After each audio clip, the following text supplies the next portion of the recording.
we will be talking about SAMSP and SSP.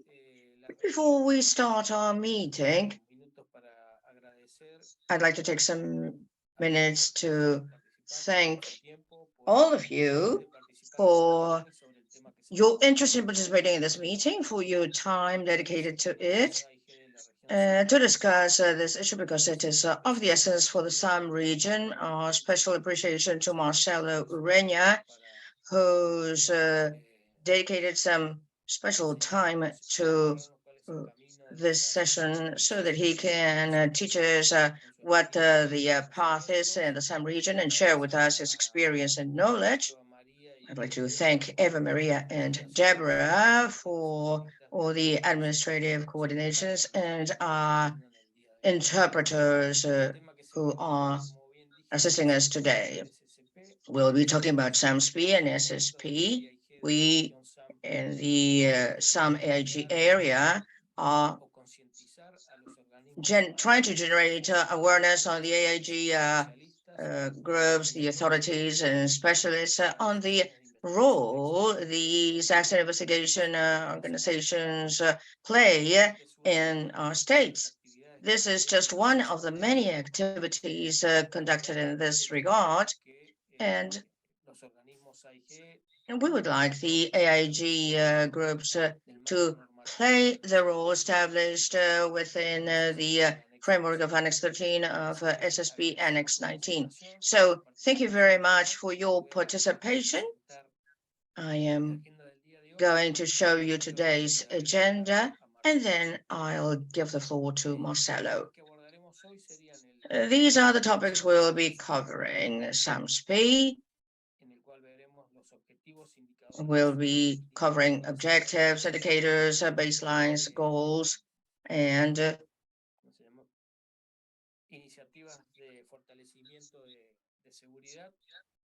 safety strengthening initiatives, the role of AIG bodies regarding SAMSP objectives. We'll talk about the effective implementation, reduction of accident rate, and implementation of SSP. We'll talk about NASP, that will be delivered by Marcelo Ureña, National Aviation Safety Plan, and its drafting. We'll talk about SSPIAs and the protocol questions linked to SSP related to AIG, guidelines for the revision of the existing maturity levels, and whether they exist, and if they do, if it is sufficient. And then Marcelo will lead you on a practical exercise on the calculation of goals and levels of alert in accident rates within a period of 5 years. I repeat for those of you who are just joining us, we have simultaneous interpretation services in this meeting. You can go to the bottom of your screen, you can select the globe icon and pick the language of your preference. Very well then, thank you very much.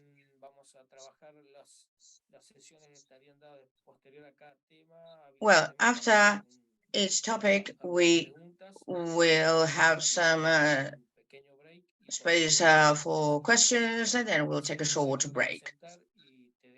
Over to you, Marcelo. Sorry, just one thing.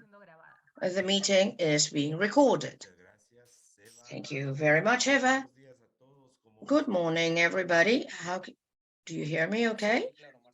Loud and clear, Marcelo. All right, thank you, Daniel. Let me now share my screen. Please let me know if you can see it. Yes, perfect. All right. Good morning, everybody. I am Marcelo Ureña, the Regional Safety Officer. It is a great honor for me to participate in this very important workshop for the South American region, for the accident investigation groups, and for the South American Regional Office, of course. The first module we will cover will be on the safety plan of the SAM region, better known as SAMSP. La edición 2023. It is the 2023-2025 edition that we're working on at this point. Therefore, this is just a draft of the plan. We will be sending it to the states for its approval shortly.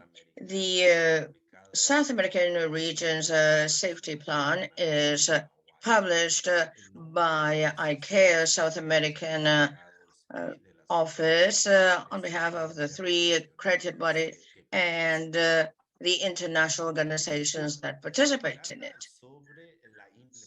This plan is about the implementation of safety based on three main priorities. These three main priorities are improvement of effective implementation, and all AIG bodies are part of it, the actual implementation of the AIG area. The second priority is the implementation of the state safety plan. Also, the AIG bodies have a lot to do. They are key in the implementation and operation of SSP, as we will see this morning what they do in terms of safety. And then the last main priority that pertains to you, that is the AIG bodies, is the reduction of accident rate in the high-risk categories identified in the South American region. The structure of SAMSP is as follows. Chapter 1, an introduction. Chapter 2, the strategic approach of the SAM region to manage aviation safety. Chapter 3 talks about the considerations of planning and implementation. Chapter 4, safety risks at a regional level. And then Chapter 5 talks about other safety issues in the region. Appendices, we have Appendix A. There we describe the details of the safety enhancement initiatives, SEIs, that is regional safety risks. Appendix B shows a model of the state safety report. Appendix C talks about the applications and reference documents, and Appendix D has a glossary. Appendix A will receive great cooperation from Danielle Barafani, and in this plan you will find all the details of these safety enhancement initiatives, especially for the accident and incident investigation area. Now, introduction.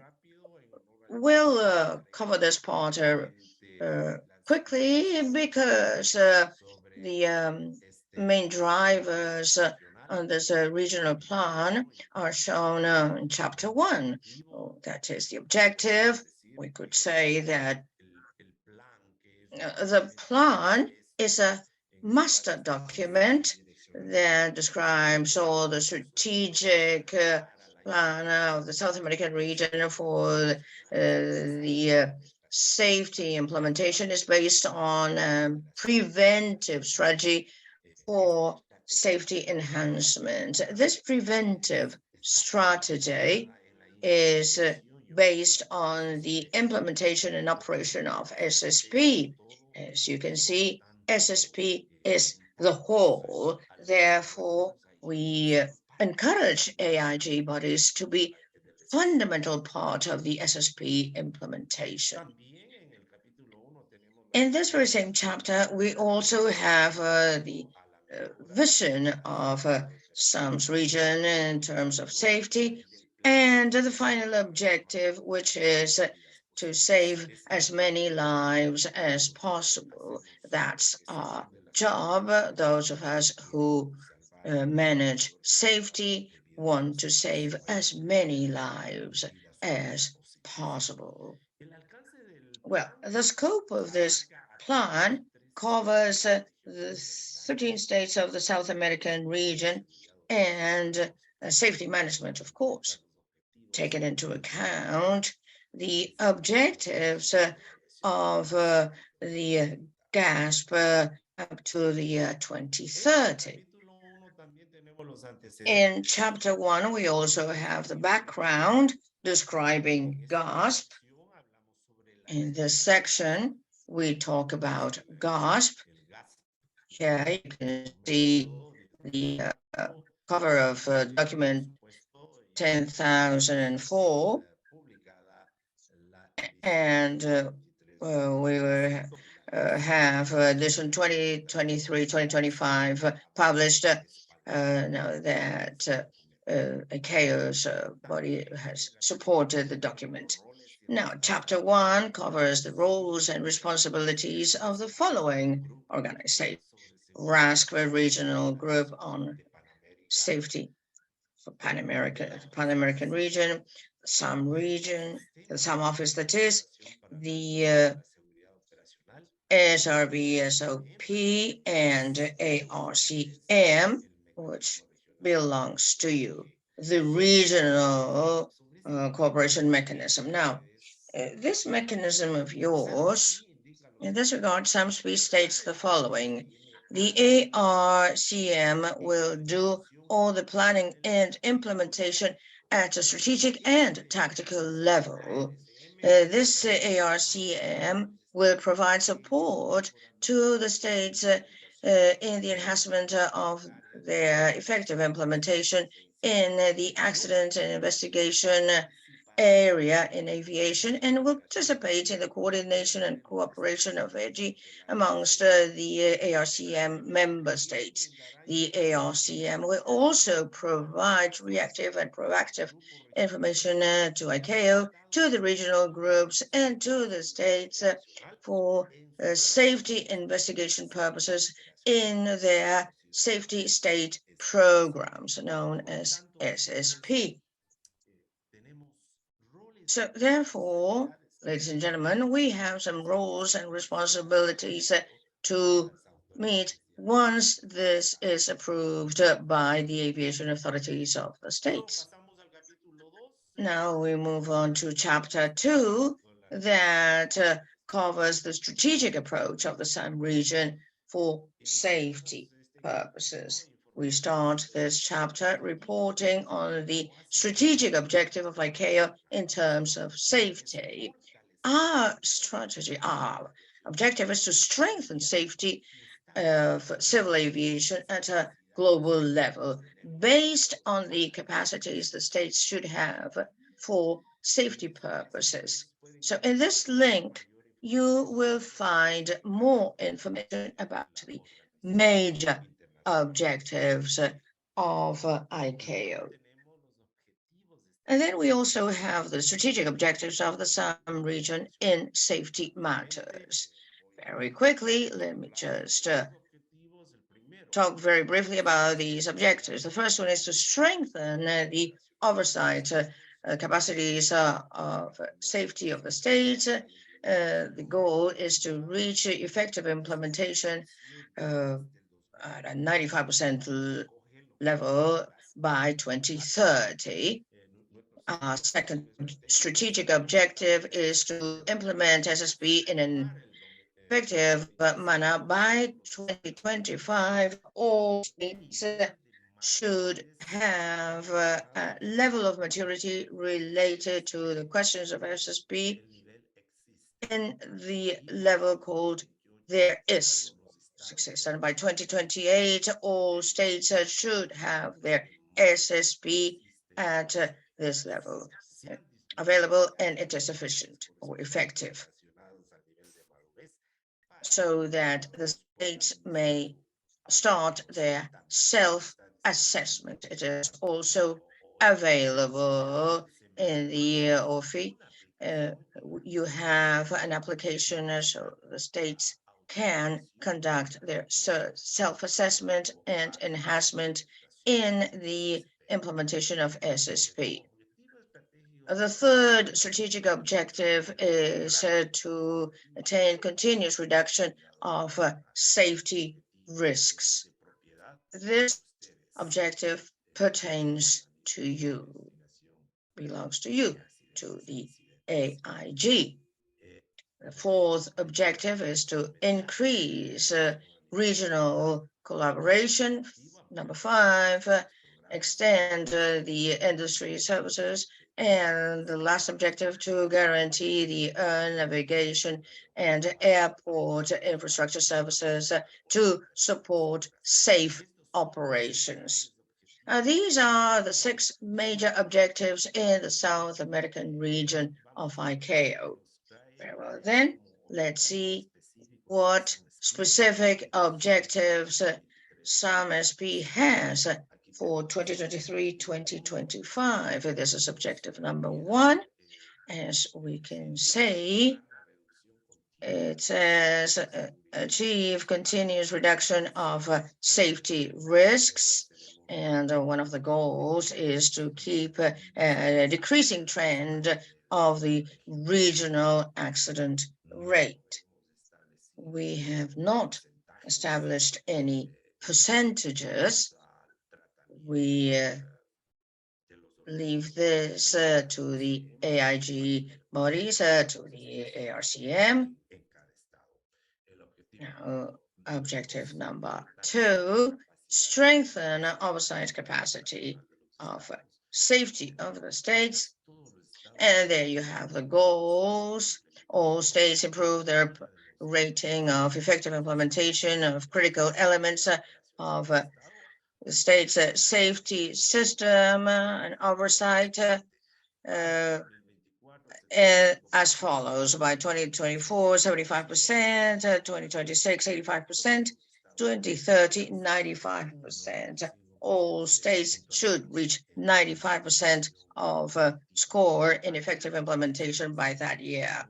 And to that purpose, we've designed a table where we have the percentages, gradual or increasing percentages for the states to manage to attain the final objective, which is 95% by the year 2030. The states are divided into 4 groups. First group is those states with an effective implementation of 65%, Argentina, Suriname, and Panama. Group number 2, states with between 65 and 74.99% of effective implementation. We only have Paraguay in this group. Group 3, Guyana, that has an effective implementation rate of between 75 and 80%. And the largest group of states is group number 4, with an effective implementation of more than 80%. We have Bolivia, Brazil, Chile, Colombia, Ecuador, Peru, Uruguay, and Venezuela. Therefore, gentlemen, the AIG bodies are involved in this effective implementation. We do know that one of the most effective areas of implementation is AIG. So we do have a lot to do. We need to cooperate with each state in order to reach the final objective, which is attainment of 95% by 2030. So we need to work continuously in a disciplined manner in order to get this 95% implementation rate by 2030. Now, of course, you can do your best to attain this goal. Objective number 3, implement state safety programs in an efficient manner. The first goal For 2023, all states will set the SSP base. Second goal, by August 2023, all states shall publish a national aviation safety plan. The South American region is way ahead because most states have already submitted their national plans. What needs to be done is once the second SAMSP edition is published, we need to see each aspect. I think it's like 1 or 2 states that have not submitted their national plans yet, but that's what we are at. By August of next year, all states must have presented this national safety plan. And goal number 3, all states shall work to attain an effective SSP as follows. By 2025, we've already said, present, and by 2028, present and effective. Let's correct this term. In Spanish, ICAO uses the term exists. In Spanish, 2025 exists and 2028 exists and effective. And this is the detailed plan for the South American region in terms of the implementation goals. That is implementation of SSP and SME.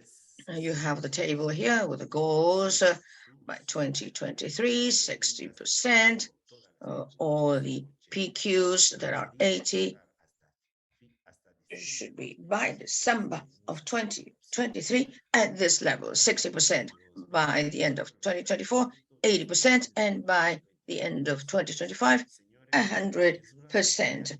This is titanic work. I've been promoting the implementation of SSP for more than 10 years now, and 40 deliverables. That was the methodology used to measure implementation of SSP. We've hardly reached some like 37, 40% tops, though we insist every single day to the states, please, let's work on the implementation, but it hasn't been possible. We have to make an extra effort, and the AIG bodies are key in this matter. If you are convinced that this needs support and that we need to set an example to the civil aviation authorities, even in just a reactive area, please, we need your support because this is of the essence. Regarding level of maturity, available and effective, we've established these goals. By the year 2024, we should be talking about 50% at this level of maturity, 2026, 75%, and 2028, 100%. As you can see, there is an overlap of the percentages. Well, that's the way specialists appointed by the states are doing their planning. Very well then. So the states should be reaching by the end of 2024 an 80% level of maturity, but at the same time 50% in the level of maturity that is there and effective. So objective number 4, to increase collaboration at the regional level. Well, here for the year 2023, those states that are not planning to reach goals number 2 and 3 of GASP request assistance to strengthen their safety oversight capacity or to facilitate SSP implementation. As you can see, the GASP anticipate that it is possible that some states might have problems, so please ask for support in order to achieve the implementation of the SSP. As goal number 2 for 2025, all the states provide information on safety risks, including the safety performance indicators of their SSP and any emerging issues to ICAO, RASPA, the regional system, and ARCM.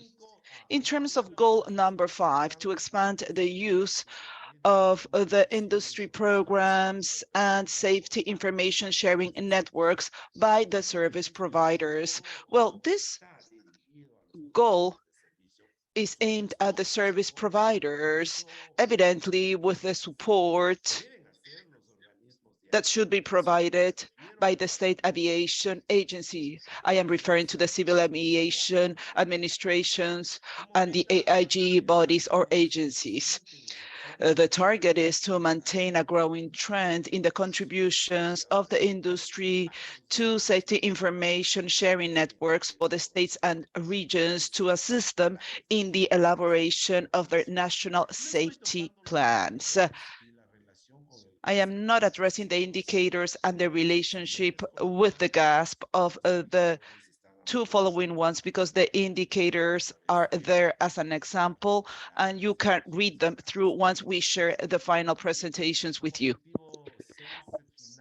In terms of goal number 6, to ensure the availability of suitable infrastructure to support safe operations by 2025, we maintain the growing trends of states with an air navigation and airport infrastructure that meets the pertinent ICAO standards. Very well. Then we will leave the theoretical part aside and let us now provide an example on how to establish an objective indicator, metric, baseline, target, and the SEIs or Safety Improvement Initiative in the NASP. This is of the essence because I have received NASPs, National Safety Plans. I have received safety plans, and to be honest with you, to sit down to read through 80 pages of history, of tables, charts on accidents,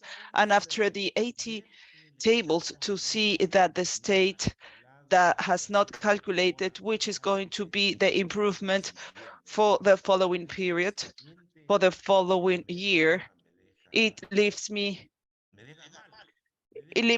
with a bad sense, because what we need to see as a regional office is that the states should establish their own objective, national objective, their own goals, their national indicators, their national metrics, the national baselines, their national targets, and their safety improvement initiatives at the national level. They shouldn't be copy-pasted from the GASP, evidently derived from the SAMSP, because since the SAMSP is a master document which provides a strategic guidance, it is already telling the states, you know, this is our programming, this is the road that we need to follow, but we do not necessarily need to focus 100% on the goals required by the SAMSP. Evidently, we need to follow the guidance, the strategic guidance, but in our state, we should identify which are the safety problems that exist. Why? Because a safety problem at the global level might not be the same problem at the national level. Even between the states, there are going to be differences in terms of the safety problems that might be identified. So the NASP then becomes a national plan, your own plan, and needs to be based on your own problems, on your own safety problems. And to solve those problems, we need to work on this. So these terms, these concepts are critical for strategic planning at the national level. because, as I said, you have to define your own goals, your own indicators, your own metrics, your own baselines, your targets. And in order to achieve the target, you need to establish your own safety improvement initiatives, or SEIs. Let us move on to a more practical example, a hands-on example. So what we wish to see is a NASP, a tabular NASP, with tables and not with 80 pages of literature and tables telling us about the history of accidents in the past. We just want to see a simple table like this one, where you tell us in black and white, what is it that you are going to do? What is it that we need to know? What is it that you are going to do? How are you going to improve safety at the national level in the coming year or in the coming period? Very well. As a way of an example, the goal, continuous reduction of accident-related safety risks indicator, rate of accident. This is just an example, loci, per 100,000 departures in 5 years. The metric, there you can see the metric, accident rate, number of accidents by loci. These are the total number of departures multiplied by the constant. Which is going to be the constant? The constant in which amount do I wish to measure the accident rate? And the total of departure is what has been done within 1 year or within one period, the baseline. The baseline is of the essence because we should always have a starting point. And what is the baseline? It is nothing but it is the average that I can obtain on the accident rate, or the average that I can obtain within a period, 5 years, 10 years, over the accident rate. This average is going to be our starting point or the baseline, so I can establish the improvement, which becomes the target. So entering as baseline the average accident rate of the last 5 years, 2017, 2021. Example, within a 5-year period, the operator had 10 accidents and completed 1 million departures, 200,000 departures per year. By applying the equation or the formula, accident rate equals 10 over 1 million departures by 100,000 departures. This gives us 1. The average accident rate is 1 accident for every 100,000 departures. Okay, the target. Once we have obtained this average rate, or this baseline accident rate, which is going to be our baseline, then we are going to set the target. To enter the defined target, for instance, Argentina says we wish to reduce 20% of my average, okay? What we do is that 20% of 1 equals 0.2, 1 minus 0.2 gives us 0.8. So my goal or my target is going to be 0.8 for the following years, 2023, or for the entire period, 2023, 2024, 2025. So the target defined for 2023 is 0.8. Next, we describe which are going to be our safety improvement initiatives to achieve the target. Enter the SEI or the SEIs that will allow the state to reach the target defined of 0.8 accidents per 100,000 departures. You can see examples of SEI in Appendix A of this plan in 2023, which was addressed by Mr. Daniel Baravani. This is the planning that we need to do with each of the goals. A national plan could have, I could do it in 20 pages, tops, or in 10 pages, in a tabular manner, through a schematic. But it should guide me, it should clearly guide me, where is it that I need to go to? which are going to be the goals, the targets that are going to be attained, and which actions or which safety improvement initiatives or actions I need to take to reach that goal. Then and only then I will be confident that I'll be able to improve safety. But if I write down 80 pages of history of all the accidents with very nice and sophisticated tables and whatnot, and I not put this information that you can see on this table, we won't be able to do much. So as I am telling you this based on my experience, by the way. Monitoring, but it is not just the fact of planning for the sake of planning, establishing the strategic guidance. We also need to monitor and measure performance, okay? So we are going to see how to monitor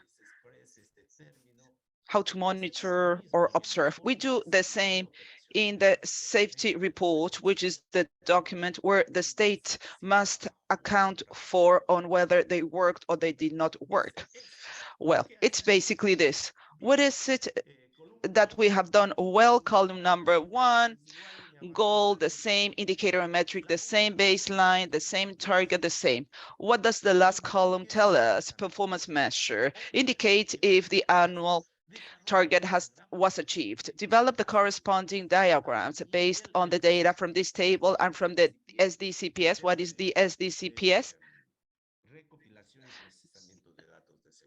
This is safety processing system, because the SDCPS will provide me the data to develop the diagrams, the tables, the charts on my performance, and I need to put it in a graph and say, you know, Marcelo, Daniel, I was able to reach this target, but I will show you how I was able to achieve this goal or this metric. And I go through an analysis of the performance observed. I need to carry out an analysis whether I achieved the goal or not, and I need to explain why is it that I didn't achieve it. This is going to be critical to develop the new initiatives and the implementation of the safety improvement initiatives. And there we have the planning of NASP in a table that could include the different goals. And on this table, we can reflect the safety report. Evidently, we need to complement it with schematics, diagrams, and tables. Another example, the 3rd edition of 9859, document 9859. I am talking about the 3rd edition because right now we are in the 4th edition. This edition brought about an Excel-based application spreadsheet where we can measure safety performance. Why? Because there are states that say, no, I still do not have the SDCPS, the Safety Data Collection and Processing System. I have not been assigned funds for the design and elaboration of my SDCPS, right? No, we can do it. We can measure it by using this Excel spreadsheet. Evidently, this is not ideal. Why? Because countries with high volumes of traffic do need a digital platform. They do need an SDCPS, a safety data collection and processing system, but I will show you how to measure safety performance and how to use the data that we are collecting. There you have it. This is a very simple Excel-based spreadsheet. It comes already formatted. What we have to do in the left column, we need to include the years, the total of departures or movement. Then we enter in the 3rd column the number of accidents, and the application automatically gives us the accident rate, the average, and the standard deviation. And you can see that in the bottom, it provides us with the alert levels with a standard deviation, 2 standard deviations, 3 standard deviations, 450, 315, 446, 577. In the green table on the bottom, as you can see, you can enter the percentage of improvement, the target. It says 20%, and we have calculated automatically 1.47. And in the template on the right, we can include the data on the new year or the new period. And it gives us this figure that tells us, you know, it looks wonderful. In the left-hand template, it shows us the behavior of the indicator. For instance, 2011, 4.50, 2014, 3.50, 2015, the rate dropped to 1. What we see are rates, by the way, and these are annual averages. And finally, we reach 2.50, and the average is represented by the black line of 1.83. Based on that average, the application automatically calculates this, and it provides us with this number. It draws the 3 purple top lines. On the right-hand template, there you can find the alert levels in the green dotted line. In the green dotted line, we have the new target of 147, and it also draws the performance. You can see that in that year, in that month, there was an accident. There should have been an accident, according to this. This gives us a rate of 0.50, and the average is 0.04. What kind of reading does this chart gives us? The chart or the graph tells us that this state is doing very well because its average is way below the 1.47 target, and it has not exceeded the alert levels. So, ladies and gentlemen, there is a way to plan, there is a way to measure performance, there is a way to properly manage safety. I know that ideally, hopefully, all the states could have an SSP from the first level, sophisticated computer, state-of-the-art computers to represent these figures in a more automatic, real-time manner through all our servers. But there is a way to measure performance. This is a view of an SDC and of an SDCPS. I downloaded this from an IT platform. I work on this with the engineers, and this is how it would look. Other examples to be considered, well, we are not going to discuss them all. I think that it has been very well explained already through our previous examples. Here we have other objectives that you can consider. For instance, on effective implementation, how to tabulate, how to present this in the national plan, the implementation of the SSP,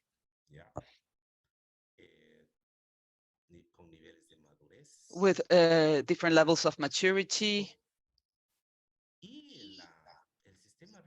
And the regional system has also developed Linux Excel to measure the percentages of the levels of maturity.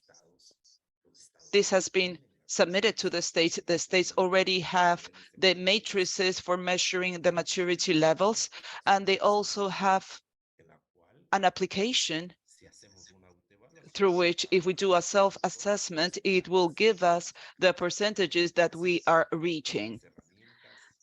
That is, you already have the tools. The states already have the tools. So, ladies and gentlemen, I would like to remind you that our vision is to save human lives. This has been the presentation on the SAMSP, and I wish to thank you all for your attention. Any questions, please? Buenos días, Marcelo. Enrique Good Pañez. morning, Marcelo. Enrique Pañez from Buenos Aires. Thank you very much for your presentation. It has been outstanding.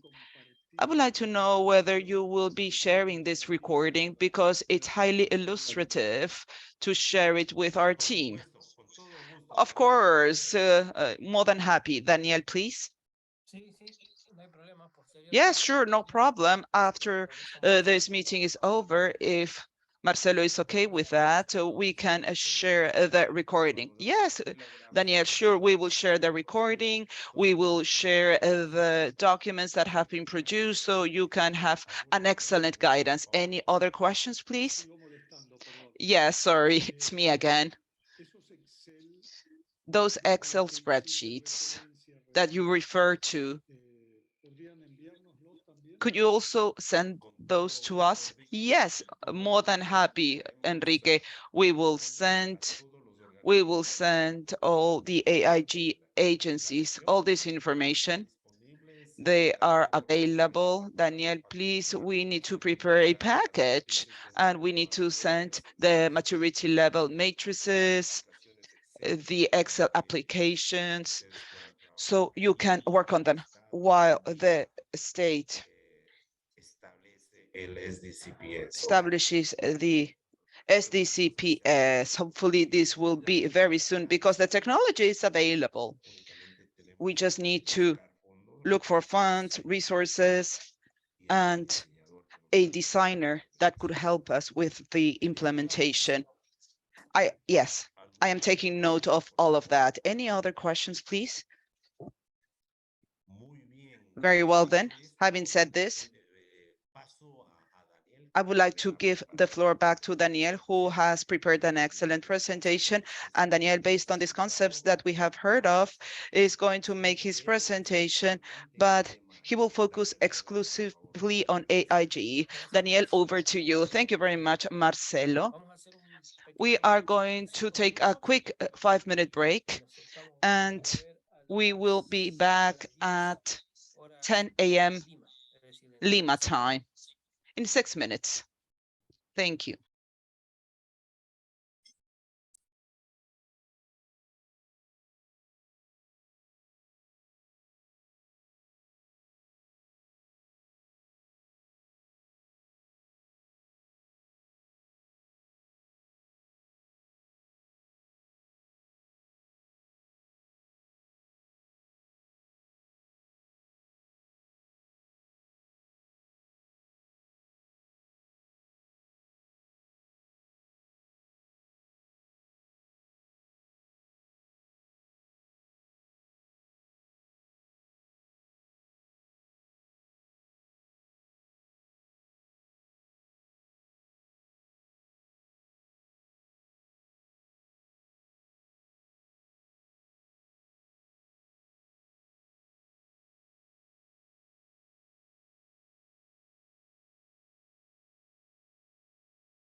Bueno, espero que hayan logrado conseguirse un café o un vaso de agua.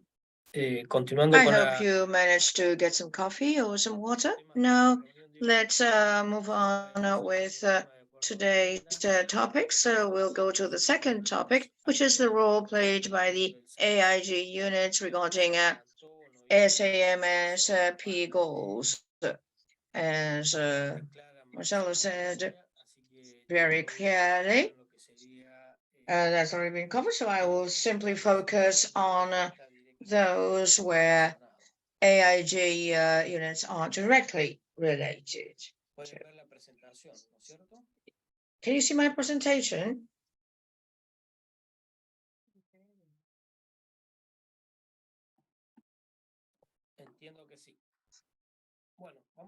I guess you do. Well, thank you. So going over the strategic goals as explained by Marcelo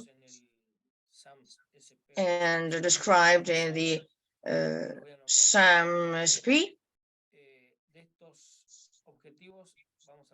Of these goals, we have strengthened the oversight safety capacity of the states, implement SSP SMS in an effective manner.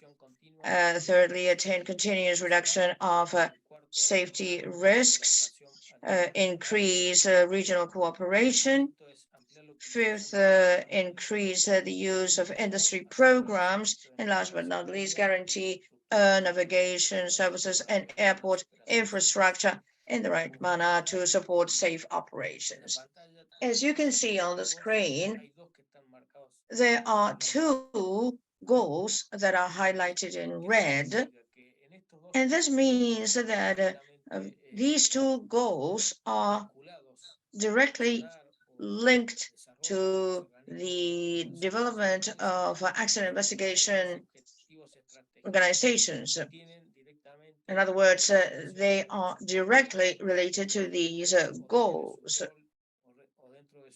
either within their area of competencies, but the thing is that they are directly related to implement SSP and SMS in an effective manner in the state and attain the continuous reduction of safety risks. As Marcelo very well put it, here we need to highlight the fact that the goal is not to reduce accidents in SAMSP, but directly says continuous reduction of safety risks. And this philosophy implies not only to be paying attention to accident investigations, because this involves different organizations that are part of SSP. So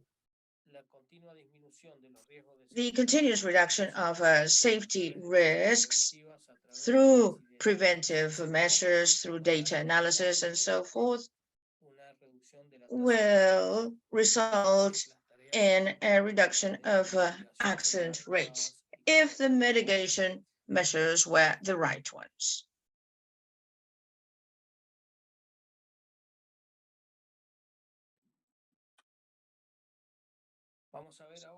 Well, so let's talk about performance goals regarding AIG. Now, this table was very well described and explained by Marcelo, but the thing is that these goals are set at this level, and the accident investigation group, the AIG, is one of the 8 areas, so we have a direct impact. We can reach our highest rate of implementation so that the state may also attain these goals.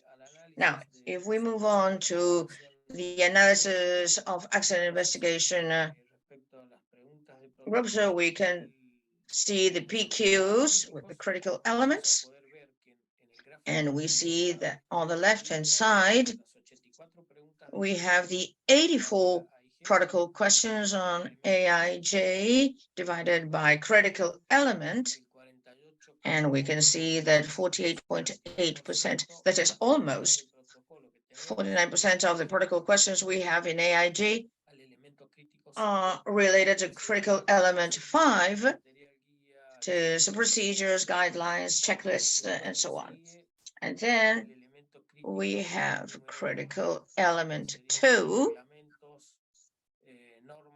rules, regulations established in AIG units, that's 14.2%, and then critical element 3 that deals directly with state systems and functions, that is the structure of AIG, 11.9%, critical element 8, then 10.7, safety oversight, and then critical element 1, 9.5, basic aeronautical legislation, and last but not least, critical element 4, 4.7%, which is qualified personnel. On the right-hand side, this is at the SAM region level. For each critical element, how many PQs are satisfactory? We add up the non-satisfactory questions of all the states. And this update, well, it actually needs the update of the audit conducted in Argentina last June. Well, of course, when the final report of that audit is submitted, the figures will change. But so far, this is what we can find in the OLF. So for critical element number 1, there are 41 PQs at regional level spread out amongst the various units that are not satisfactory. Critical element number 2, 31 PQs that are not satisfactory. For the same reasons, critical element 3, 35 PQ questions. Critical element number 4, 22 PQs, and critical element 5, 159 PQs. Critical element 8, 42 PQs.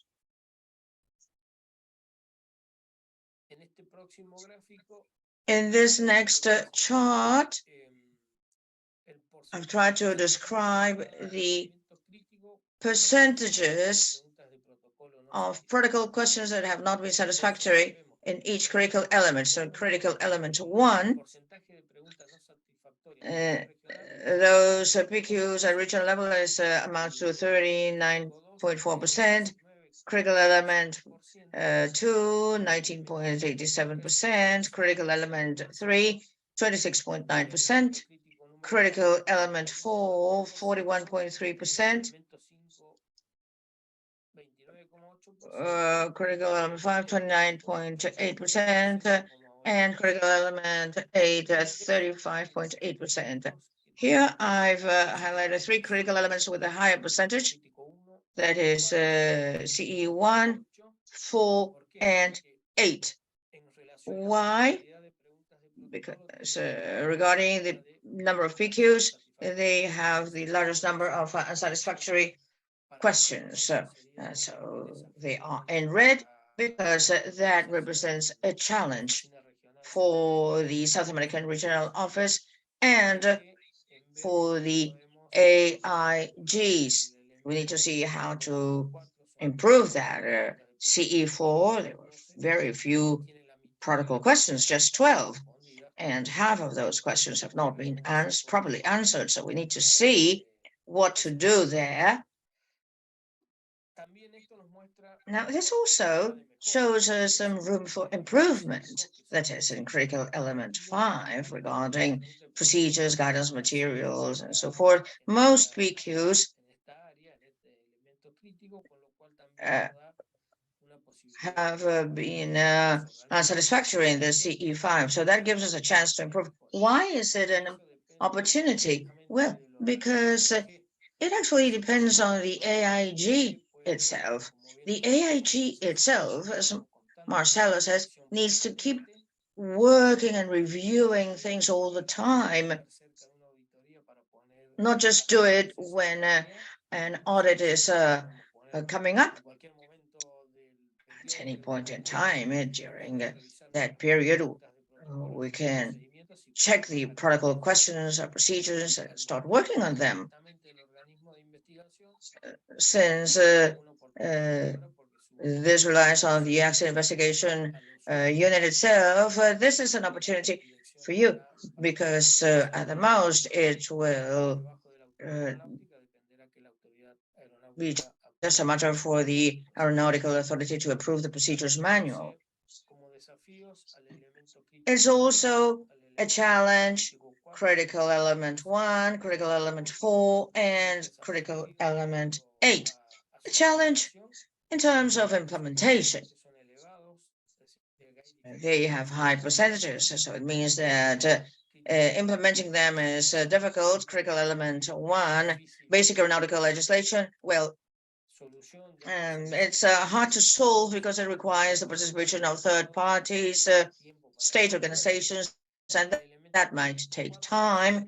Critical element 4, qualified technical staff, well, there, through different systems, we've noticed that there is a high turnover rate in different AIGs. So we need to point out that ARCM plays a major role, and it's doing a great job because it's promoting and preparing courses, accident investigation courses, that is at different levels, basic, intermediate, in coordination with the English organization.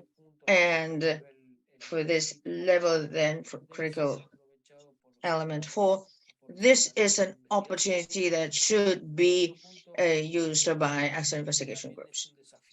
And the other challenge for the regional office and AIGs is CE8, safety management. We at the regional office are working really hard on this, and that is why we designed this meeting, to generate more awareness about the participation of AIGs in the state's SSP.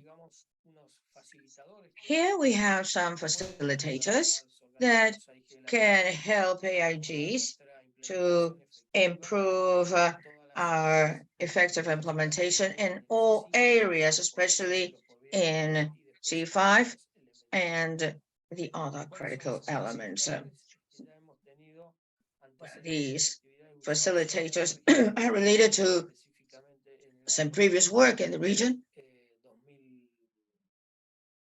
2021 y 2022. especially in the year 2021 and 2022. And we have information that's updated on the protocol questions that were amended in 2017 under a new approach.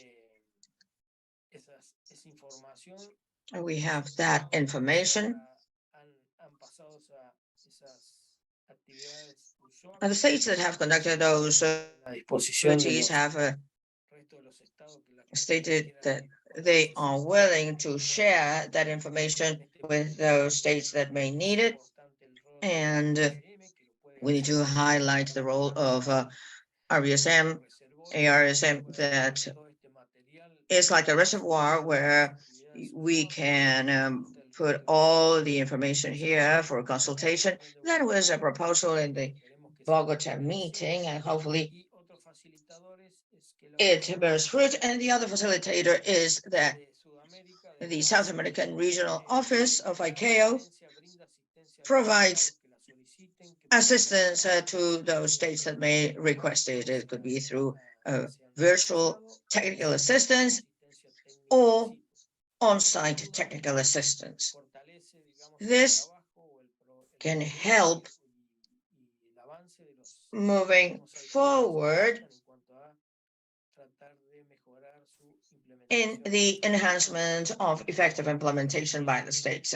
And as I said before, the idea is not just to be close to an audit, but rather to start reviewing all procedures and protocol questions in a continuous manner. And just to strengthen performance indicators in safety, the percentage indicator metrics of enhancement of EIs is this. This is the formula that you see on the screen. This is a very simple rule. What we can highlight here is that the total number of applicable protocol questions needs to take into account that there are some accident investigation organizations that are under a certain authority or not, but there are some protocol questions that may be applicable while others may not be. So far, so good. Any questions regarding the enhancement of effective implementation?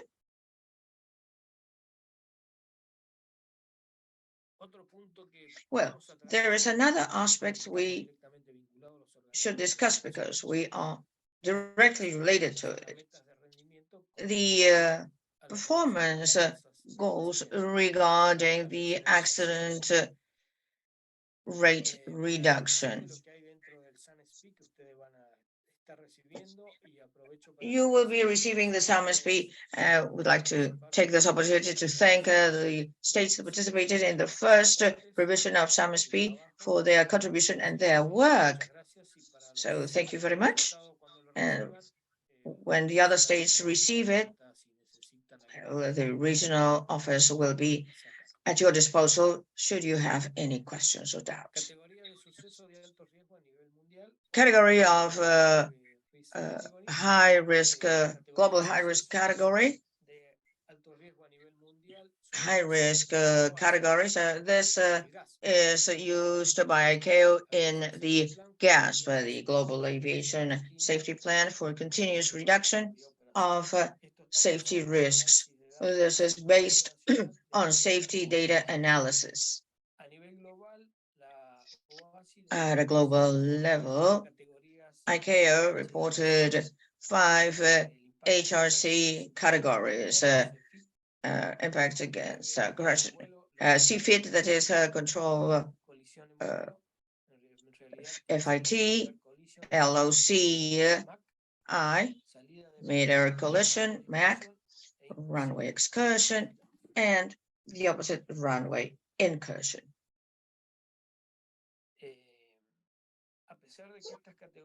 Though these categories are identified globally, we need to take into account that at a regional level and at a state level, they need to be monitored all the time, whether they are included in our plans or not, SAMSP and in the National Safety Plan, that is.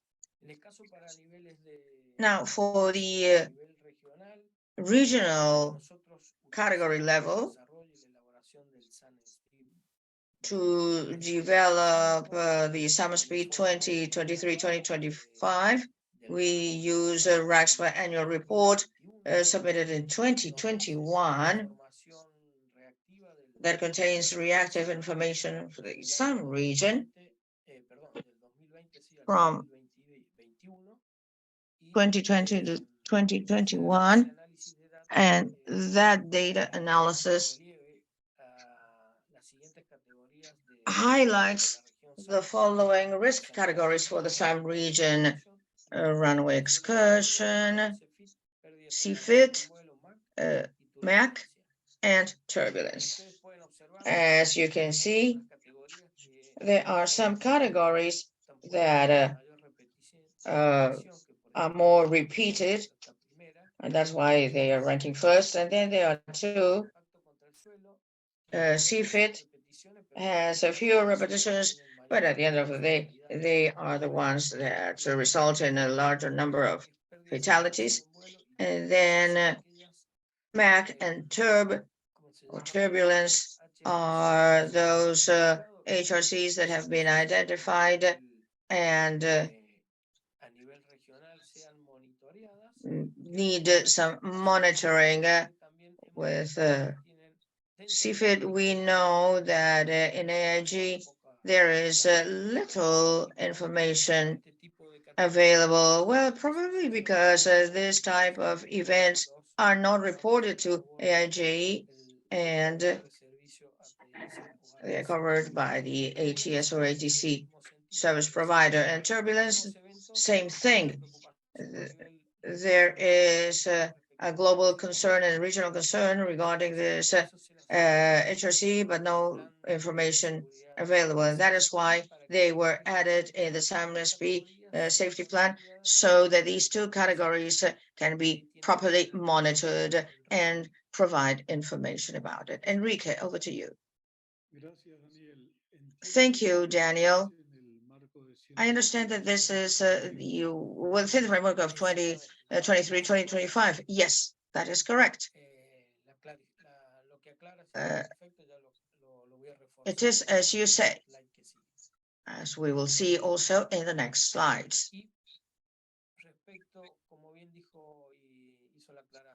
As Enrique pointed out, the high-risk events category at the regional level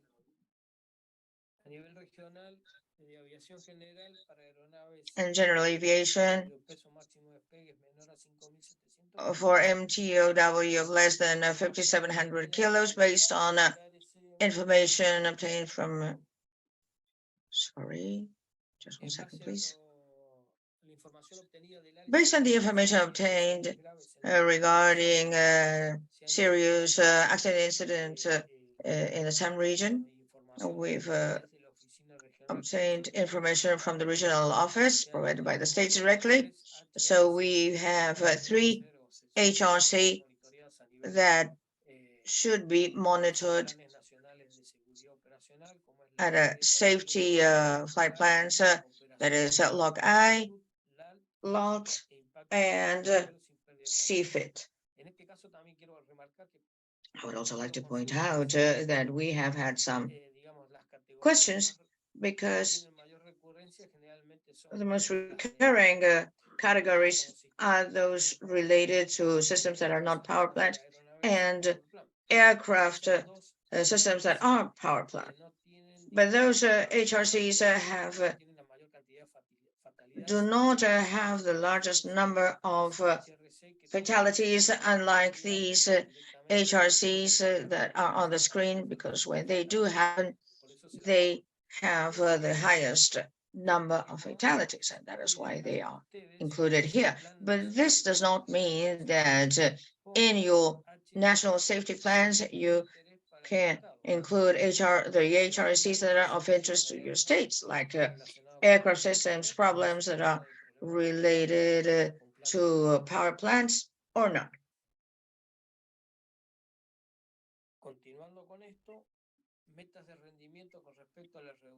Performance goals regarding reduction of accident rate. Now, the targets here are the ones that are for MTOWs of more than 5,700 kilos to keep the reduction trend of accidents for the period 2023-2025. In the states, through the SSP involving accident investigation units, do need to take some measures so that that decreasing trend may remain. And in the National Aviation Safety Plans, and I highlight this, they should include the collection of serious accidents and incidents and incident information to manage in a proactive and predictive manner in 2025. On the reactive side, this is related to investigation bodies. So we need as much information as possible to work on our investigation. That is regarding identification of risks, identification of contributing factors, and so on, in order to have a proactive and predictive management. The accident investigation and occurrences will result in the identification of other high-risk categories and some other contributing factors of interest to the state, and thus propose mitigation measures for each HRC that's been identified. Amongst the HRCs mentioned for commercial aviation above 5,700 kilos, the only HRC that has already identified contributing factors and exposed in the RASMA safety plan is runway excursion. So, of those activities scheduled in SAMSP, as we will see later on, the accident investigation units should collect as much information as possible to identify the contributing factors for the other HRCs identified. For general aviation of aircraft more than TOW 5,700 kilos, we keep the accident reduction rate for the period 2023-2025, and the National Aviation Safety Plan need to do a follow-up on the segment of aircraft of less than 5,700 kilos, including the indicators related to target 1.1,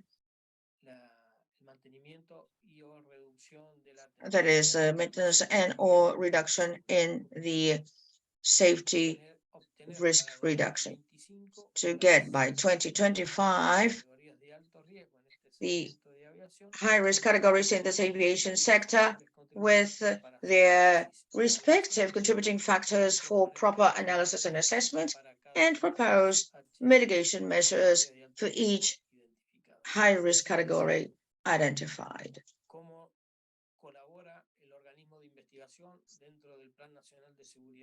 So the investigation body can assist by obtaining the contributing factors that in turn will provide the proper information and propose mitigation measures.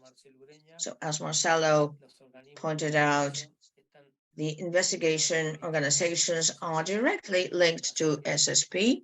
Therefore, we need to work on this.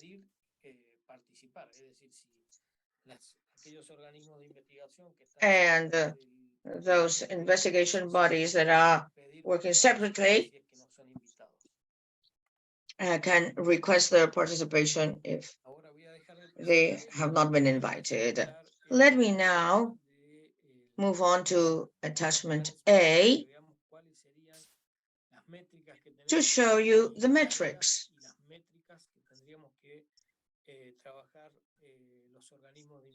the investigation bodies should be using together with aviation authorities or any other authority that may be working on SSPs. Any questions so far?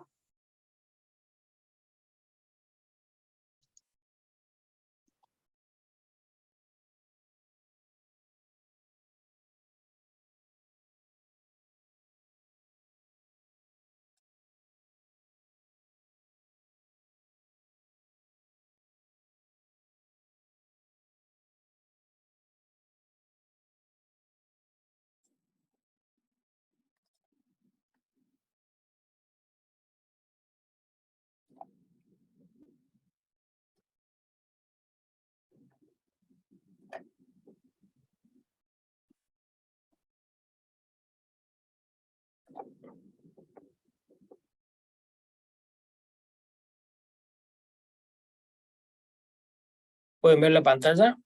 El apéndice A. Can you see the screen, Appendix A? Yes, we can see it. Can you please zoom in, or you can expand the page on your screen? Más de Un eso, poco claro. más. Un Un poquito poco más. más. Dale, porque- dale Yes, más. a little bit better. Yeah. Yes, that is fine.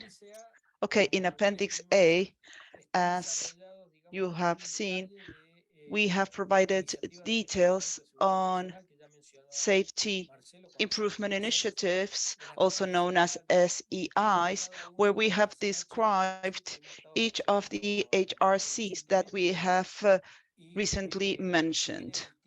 And it has different tasks and activities and metrics and indicators, and those responsible and the stakeholders and the monitoring activity. So I will present this one, which is the runway excursion, and perhaps the other ones you can read them through when you have time, but they mostly have the same content in terms of their structure and the different activities they contain. Let us begin with the runway excursion one. As I mentioned before, this one is different from the rest because since it already contains the contributing factors that have been identified, it doesn't have that part that the other HRCs do have.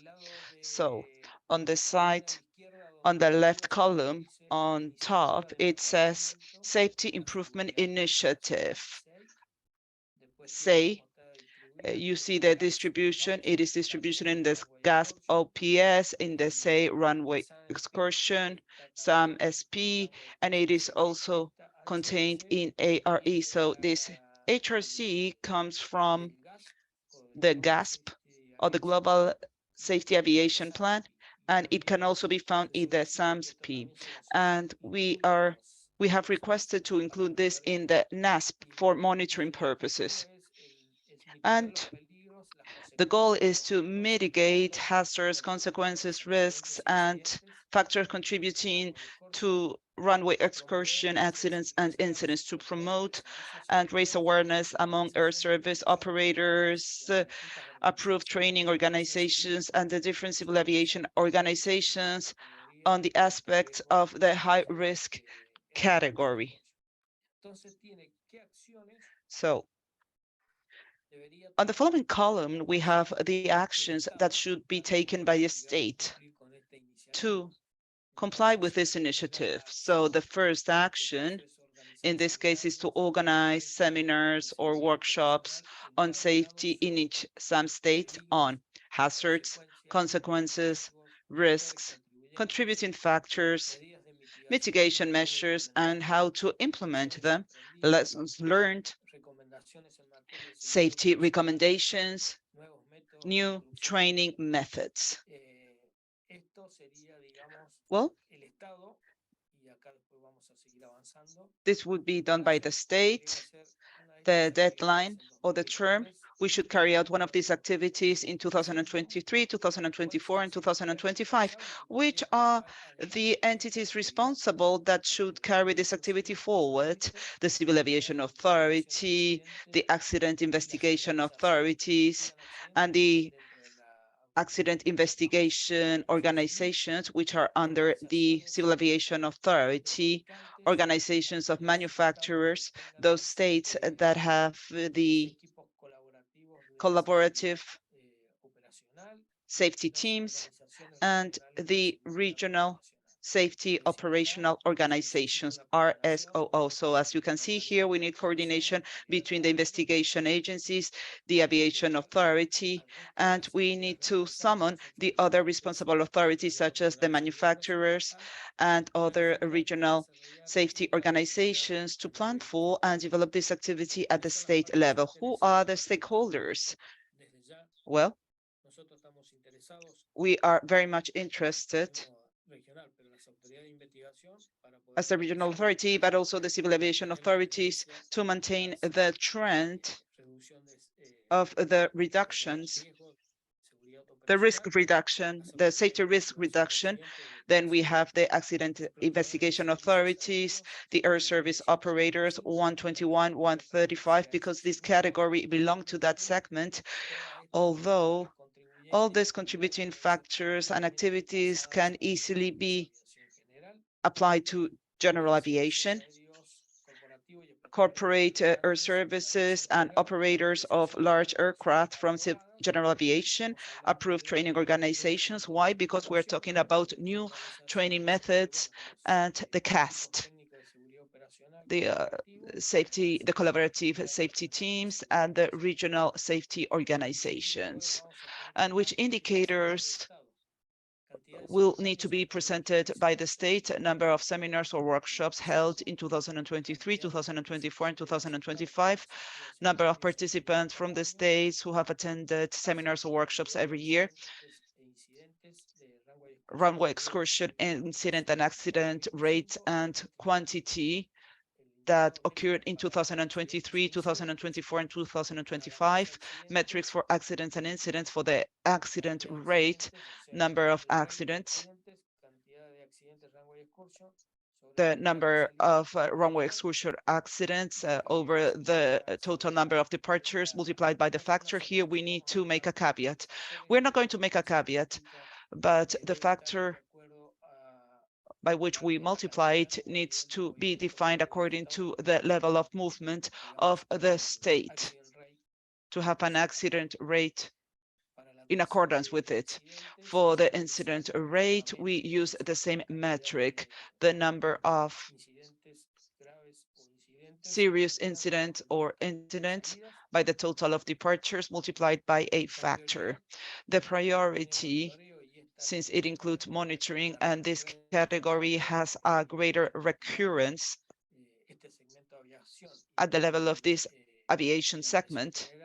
In terms of general aviation, it has a high priority, and which is the monitoring activity, continuous monitoring by the SAMSP focal points that will be in charge of this task on the safety performance indicators regarding a reduction of runway excursion accidents and incidents, and the accident investigation authorities from some states and the accident investigation entities, if they are within the Civil Aviation Authority,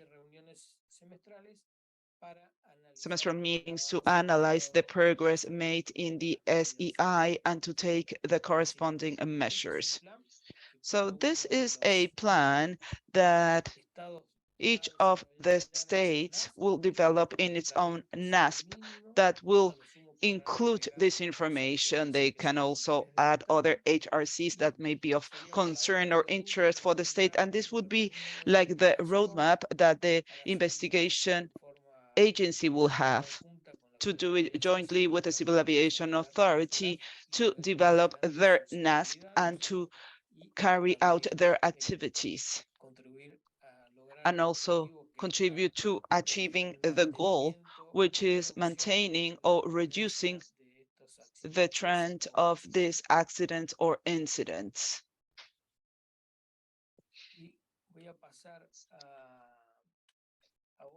I am now going to move on to another one. I am going to choose the mid-air collision MAC, this HRC. In terms of initiatives, since it doesn't have any contributing factors, it does have other types of improvement initiative and other type of actions and activities.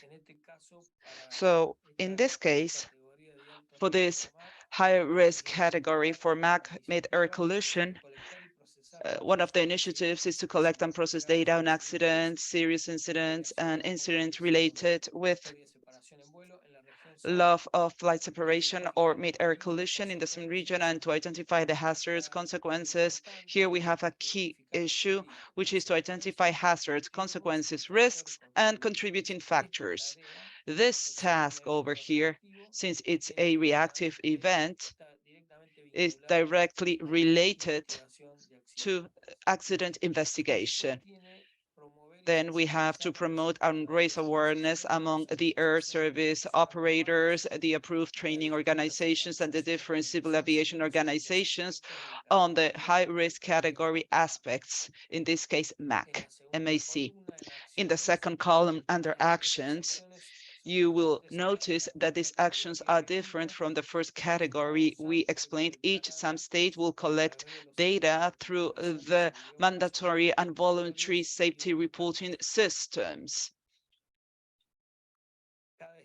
Each SAM state will process data through the SDCPS e-cares to convert them into safety information. Each SAM state will identify the hazards, consequences, risks, contributing factors, and the trends.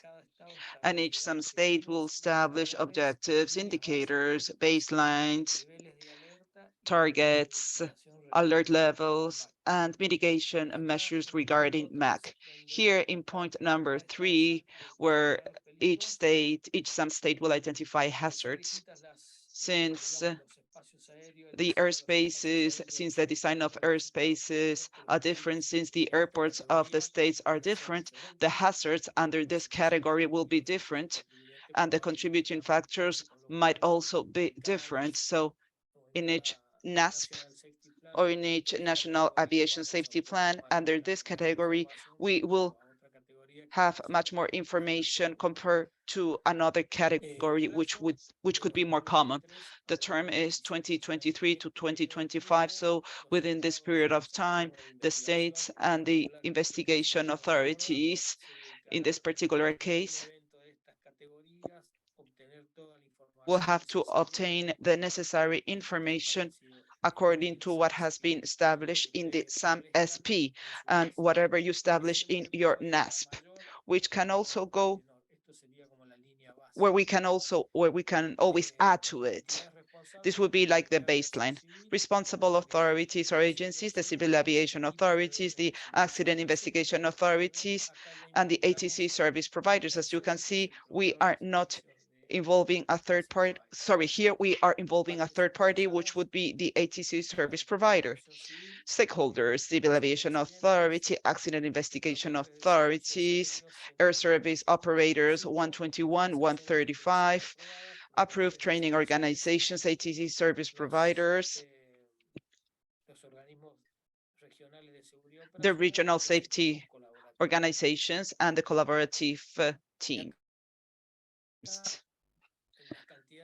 In terms of metrics and indicators, this is also different to the previous case. We have number of mandatory reports collected due to accidents, number of reports collected, number of mandatory reports collected due to serious incidents, and number of mandatory reports collected due to incidents. We also have number of hazards identified by accident, serious incident, and incident.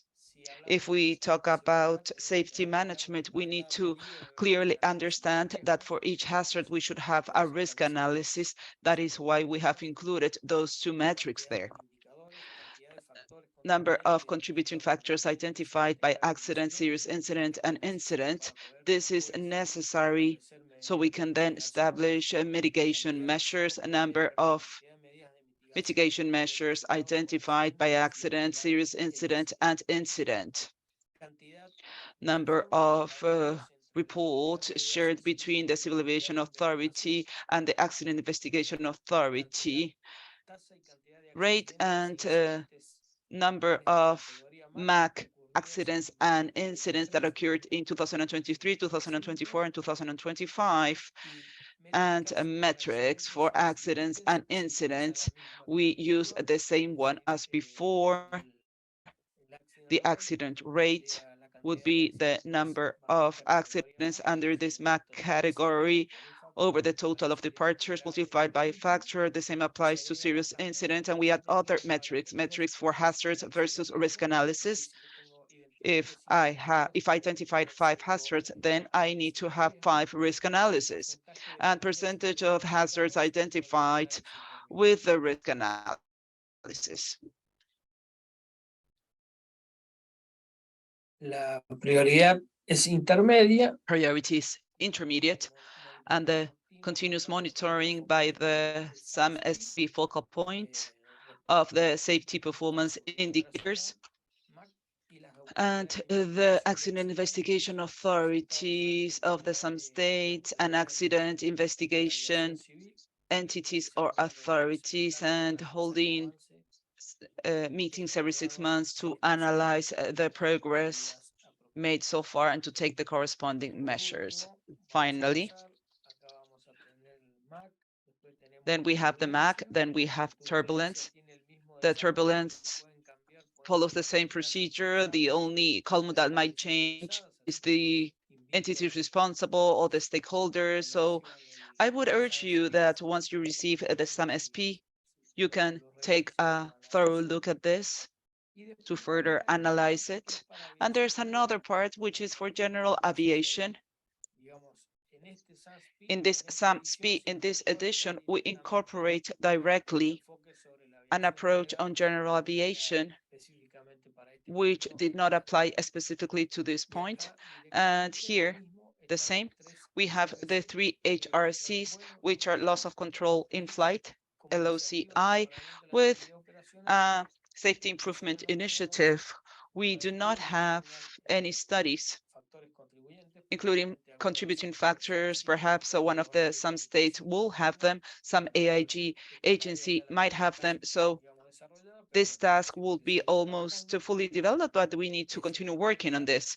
And it is about collecting and processing data on accidents, serious incidents, and incidents related with LOCI in the SAM region, and to identify the risks and contributing factors.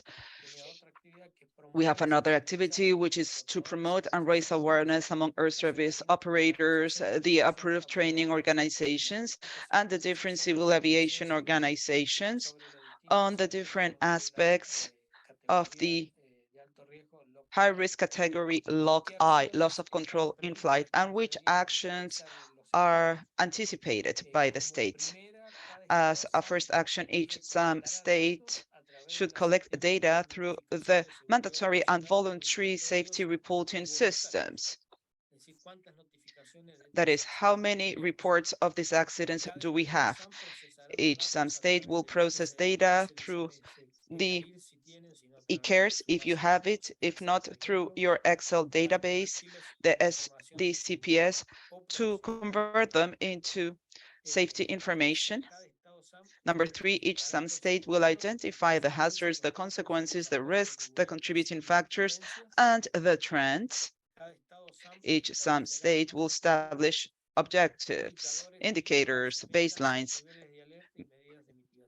targets, alert levels, and mitigation measures. And if we scroll down, you will find another activity, which is activity number 5, and it focuses on something much more proactive, which is to organize safety seminars or workshops where you will address the issues of hazards, consequences, risks, contributing factors, mitigation measures, and how to implement them, lessons learned, safety recommendations, and new training methods. And for each of these activities, we have those entities responsible, the Civil Aviation Authority, as always, and the Accident Investigation Authorities, as always. And in the case of the activity on promoting workshops and seminars, here we are adding other entities such as the Civil Aviation Authority, the Accident Investigation Authorities, and we have approved training organizations. And who are going to be the ones benefiting from this are the stakeholders, the Civil Aviation Authority, the Accident Investigation Authorities, approved training organizations, and different civil aviation organizations within which we can include the flight schools, the aviation clubs, agricultural air services, air taxis, etc. And the indicators, so as not to repeat myself, it is more of the same, very similar to the previous one. Number of mandatory reports collected due to accidents, number of mandatory reports collected due to serious incidents, so on and so forth. number of hazards identified by accident, serious incident, and incident, a number of risk analysis developed, number of contributing factors identified by accident, serious incident, and incident, a number of mitigation measures identified by accident, serious incident, and number of reports shared between the civil aviation authorities and the accident investigation authorities, metrics for log-eye accidents and incidents, number of log-eye accidents that occurred in 2023, 2024, and 2025.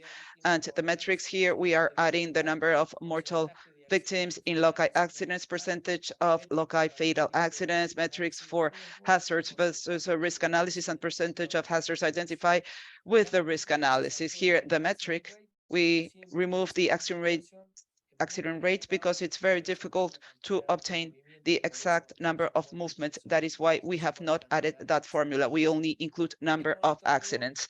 And the monitoring activities, these are done by the agencies and entities that we took into account in the other HRCs. And as with this HRC, the log-eye for this aviation segment, we will also find the same one, LAUT, which is low altitude operation,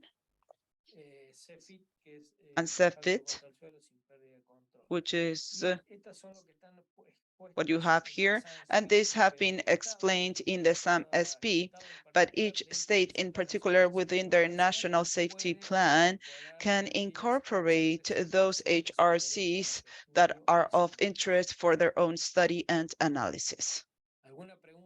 Any questions so far?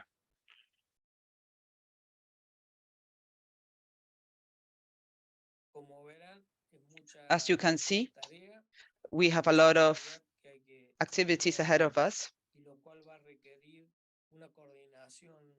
and this will require smooth coordination with the Civil Aviation Authority to carry forward the different activities to share the information that is requested through this SEI. I am going to move into the following topic, if there are no further questions.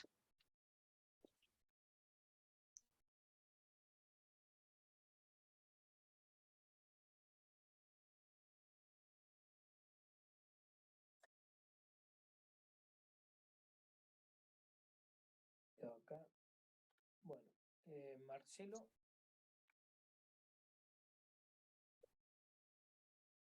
Sí, Daniel. Marcelo. Yes, Daniel. I think that I am missing one topic before I continue. I think it is this one here. Okay, I will try to do this as quick as possible so I can give the floor back to you. Okay, well, thank you. Well, improvement performance goal in terms of the SSP implementation.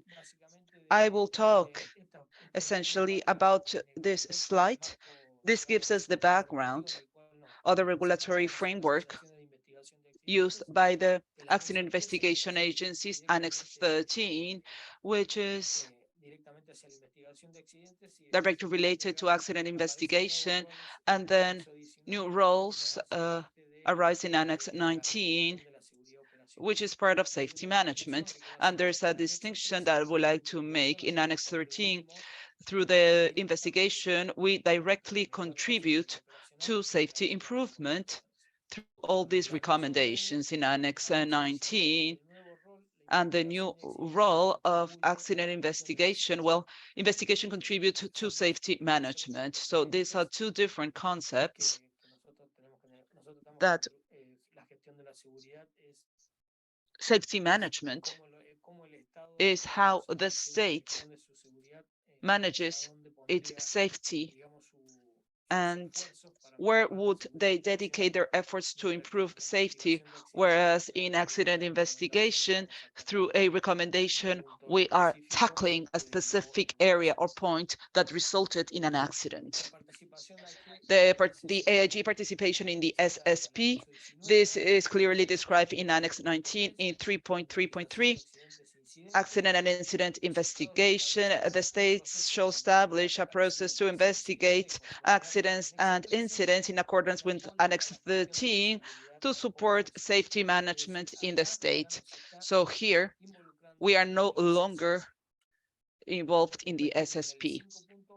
In 5.1, which is the Safety Data Collection and Processing System, the SDCPS of the state, encompasses, among others, data and information related to accident and incident investigation. What does this item tell us? That the database of the accident investigation organization needs to be shared, or it needs to be within the SDCPS. Within the SDCPS, we'll have the reactive information. So any information held by the accident investigation agency needs to be shared as part of the SDCPS. 5.1.2, the state will establish a mandatory safety reporting system that includes the reporting of incidents. This means that in the management system, we already have, or we are already using predictive information. So for the investigation agencies that investigate accidents, we also need to provide this information. Otherwise, this type of occurrence would be in the hands of the civil aviation authorities. In document 9859, you will also find why is it that we are involved? The SSP coordination group, the state should establish an adequate coordination group with a representation of the affected aviation authorities with responsibilities related to the implementation and maintenance of the SSP, and the final part, including the accident investigation authorities involved. As I said, we need to take part of the SSP, and if we are not invited, we need to ask to be invited to participate in the SSP. An SSP without an aeronautical authority, it is like it is missing one leg, one part. And here it talks about accident investigation.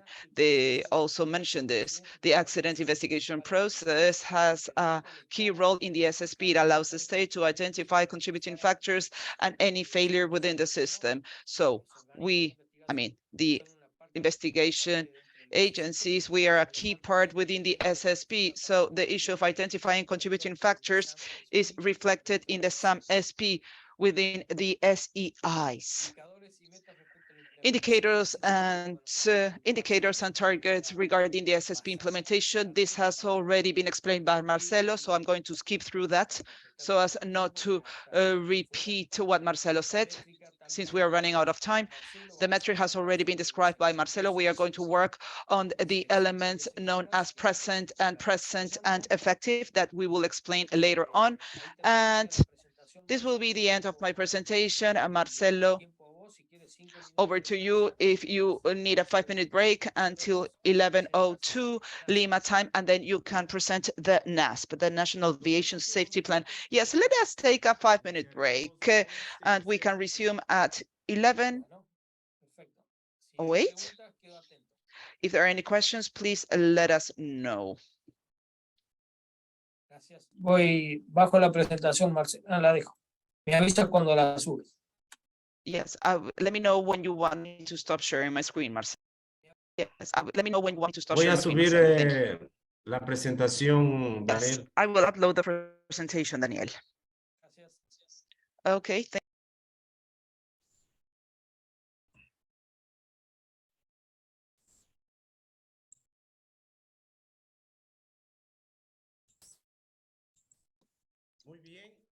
All right. Well, this time we'll talk about the National Aviation Safety Plan, NASP. We'll start by describing the structure. It's made up by sections. Section 1, the introduction. Section 2, purpose of NASP of the state. Section 3, state strategic approach for safety management. Section 4, national safety risks. Section 5, other national safety problems, and Section 6, implementation monitoring. This is a structure that's very similar to the SAMSP, to the regional plan. This document has just one appendix, Appendix A, that gives the details of all the safety enhancement initiatives, national safety risks. Section 1, Introduction. The state must provide an overall description of the NASP, describing what it is for,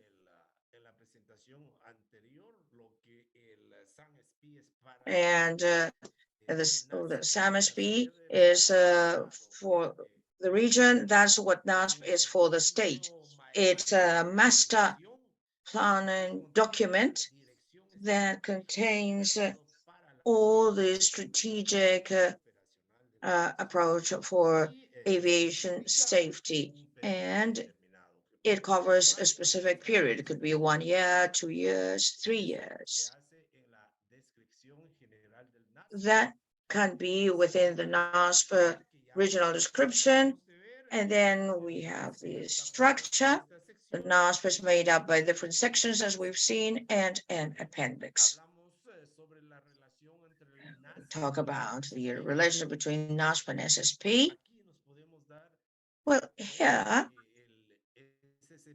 we can notice that SSP will be everything for safety. SSP covers the 8 critical elements and those guidelines related to safety management.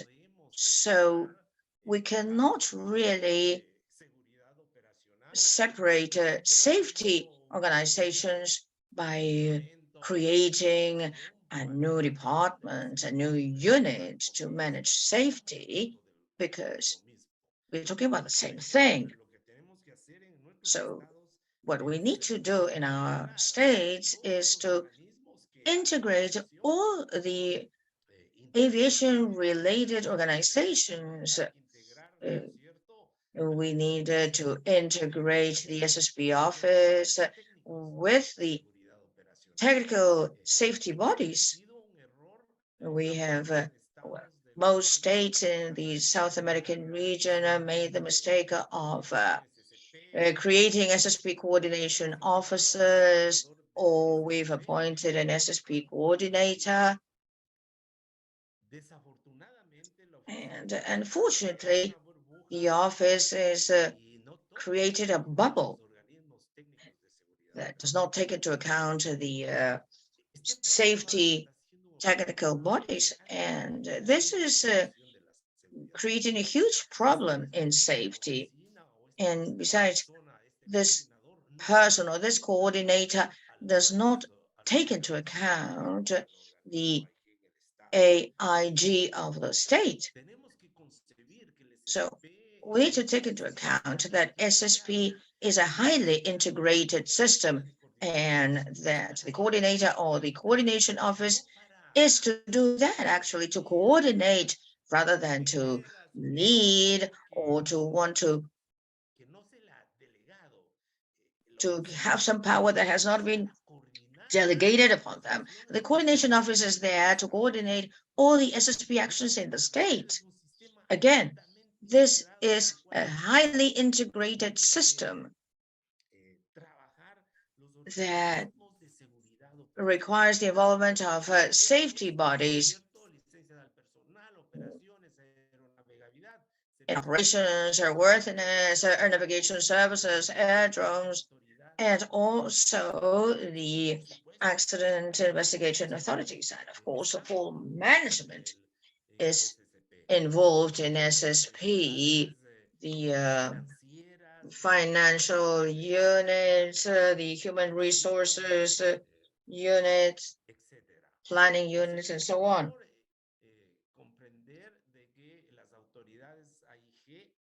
The AIG authorities that are independent, or those organizations that still depend on civil aviation administrations are a fundamental part of SSP, of the implementation and operation of SSP.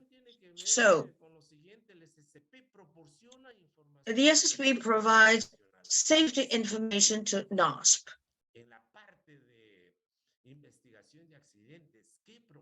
In accident investigation, what does AIG bodies provide? They feed the SSP with reactive information. They feed SSP with a definition of objectives or goals, with indicators, definitions, and with the definition of baselines and guidelines. And as Daniel very well explained a while ago, they provide enhancement initiatives in terms of safety. NASP is one of the key documents for SSP. It needs to be very well developed so that the state can identify what the issues are, what the main safety concerns are. These issues, these concerns are nothing else but the risks identified by the states, and the states are nothing but potential risks of an event caused by a hazard. We usually call risk to the categories of accidents with the highest trends in the states. Well, we usually hear, the question, what's the risk in this country? My risk is runway excursion. All right, why? Because maybe in that state, there is a high trend for this runway excursion to happen. Now, in NASP, you define and promote the implementation of SEIs. So Daniel has explained how to develop these initiatives that are of the essence to achieve the safety targets. You also appoint those who are responsible to prepare, implement, and monitor NASP. The NASP covers the national safety problems, listing them. Now, what should NASP cover? Should cover the following: problems, issues, concerns translated into risks. Which are the main risks for a certain state? Once those risks have been identified, what should the state do? The state should define goals and then indicators, performance indicators, safety, and then the starting point, the baselines. Marcelo? You're just showing section 1 in blank. Yeah, that's where we are. Yeah, well, so after defining the baseline, we define the targets and then the initiatives. Well, so this has to be set in stone in our minds. We identify risks, and then we immediately define the goals, the indicators, baselines, based on analysis of historic statistics. And then once we have the baseline goals, we get the safety enhancement initiatives, the SEIs. We need to learn this by heart until some other concept may show up, maybe, who knows, 30, 50 years time. And we explain the operational context. What will we describe there? We can tell the story of safety. That is, how many air service operators we have, how many aerodromes are certified, type of airspace, so on and so forth.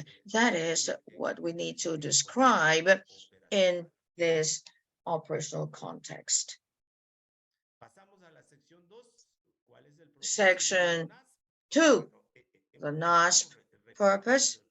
We are repeating the same concepts. Why? Because the SAMSP concepts are also applicable to NASP. SAMSP in the regional area and the NASP at a state level. We've already mentioned the fact that NASP is the master document in planning that has all the strategic approach of a state to manage aviation safety for a specific period. Usually it's for 3 years. We are adopting this 3-year concept because RASP is being revised every 3 years. Now, of course, SAMSP will be revised every 3 years. And as a result of that, the national plans will have to be revised every 3 years as well. In this plan, I repeat, in this plan should list the national safety issues, set the national goals and targets, and present a number of initiatives in terms of safety. Section 3, we mentioned the strategic approach of the state to manage safety. Again, NASP presents all the SEIs resulting from the SSP, including the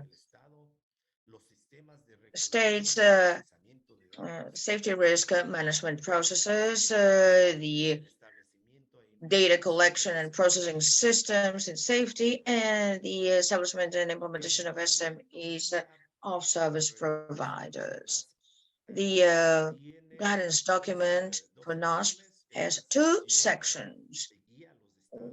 One section guides those states that have not implemented SSP yet, and the second section guides those states that have already implemented SSP.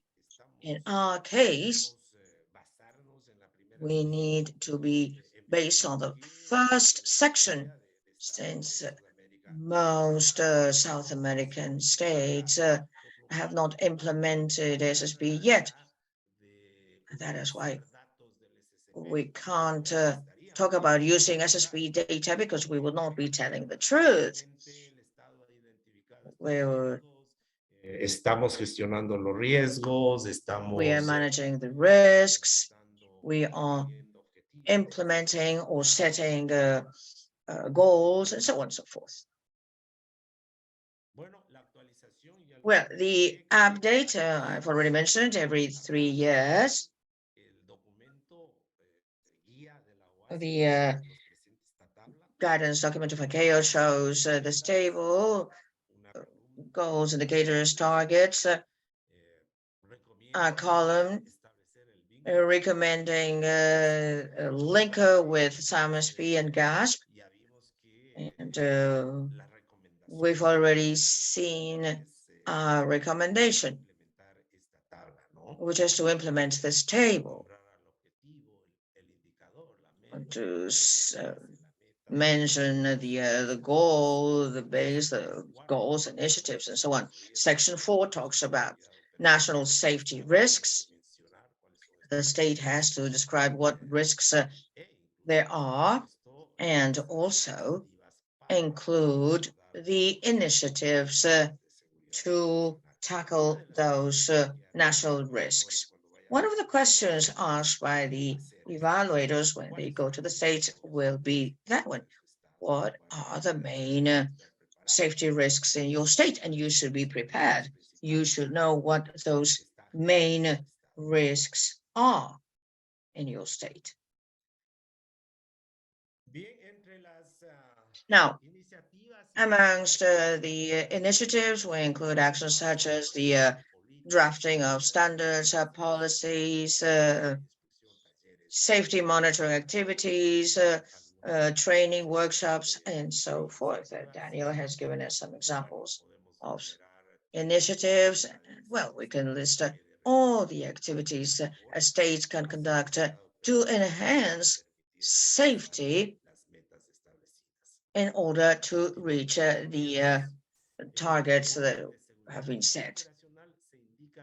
The safety report describes safety risks through tables that summarize accidents and serious incidents occurred during a specific period, for example, 1 year. These are basic tables. The state can submit enhanced tables, of course, depending on the type of SSP. We have lots of applications nowadays, like a Power BI, that can help us prepare spectacular tables to describe safety information in the best possible way. Here we have the national risks, some example of tables. And then we have to list the high-risk national categories, for example, runway excursions, abnormal runway contact, SCF NP, SCF PP, or turbulence. Well, you are the ones who should define the risk categories that are more present in your states, not like the ones that we copy from GAS or SAMSP. Well, in some cases, it will not coincide.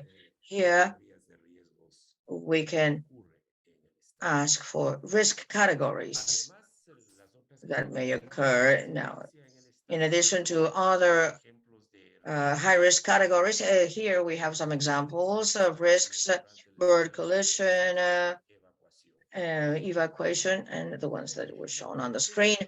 And finally, we could say that for those risks that have been identified, you have to list the initiatives.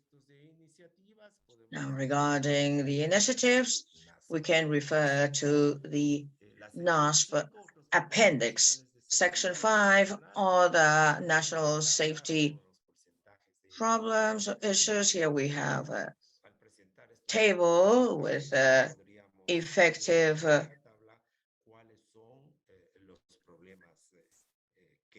implementation, and here we have the problems. Very low implementation may become a safety problem for the state. And then we have section 6, implementation monitoring. Need to monitor the implementation of SEIs.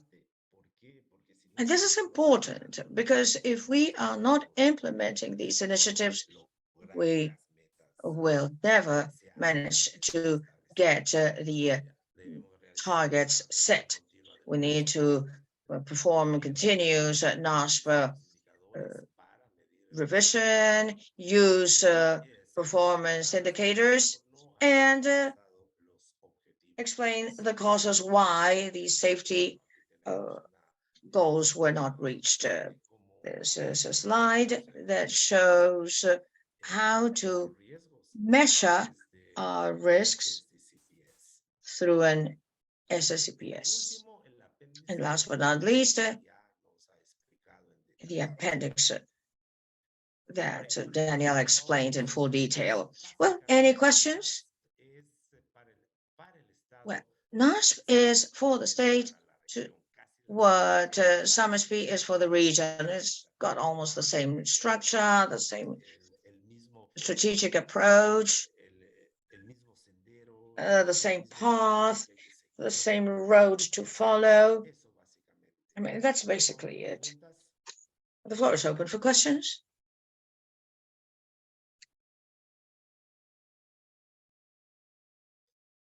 Bueno, no hay preguntas. Well, since there are no questions, No hay no, preguntas, I ya don't see any no sé hands si raised. entendieron todo o no entendieron, pero bueno, yo creo que I don't know whether you understood everything or maybe you did not understand anything. I hope you understood everything because this is like quite repetitive. So just feel free to ask Daniel or myself to help you with whatever. Okay, so let's move on to see if we can cover everything within our schedule.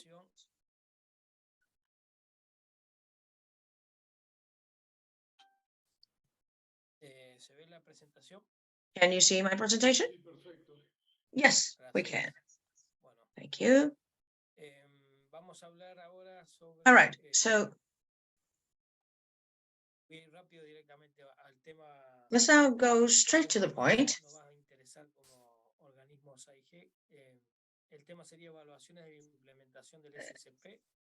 SSP implementation assessments.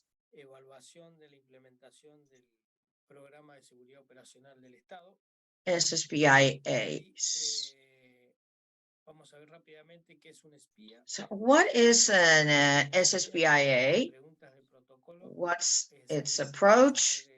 Protocol questions of SSP for the AIG area, levels of maturity matrix.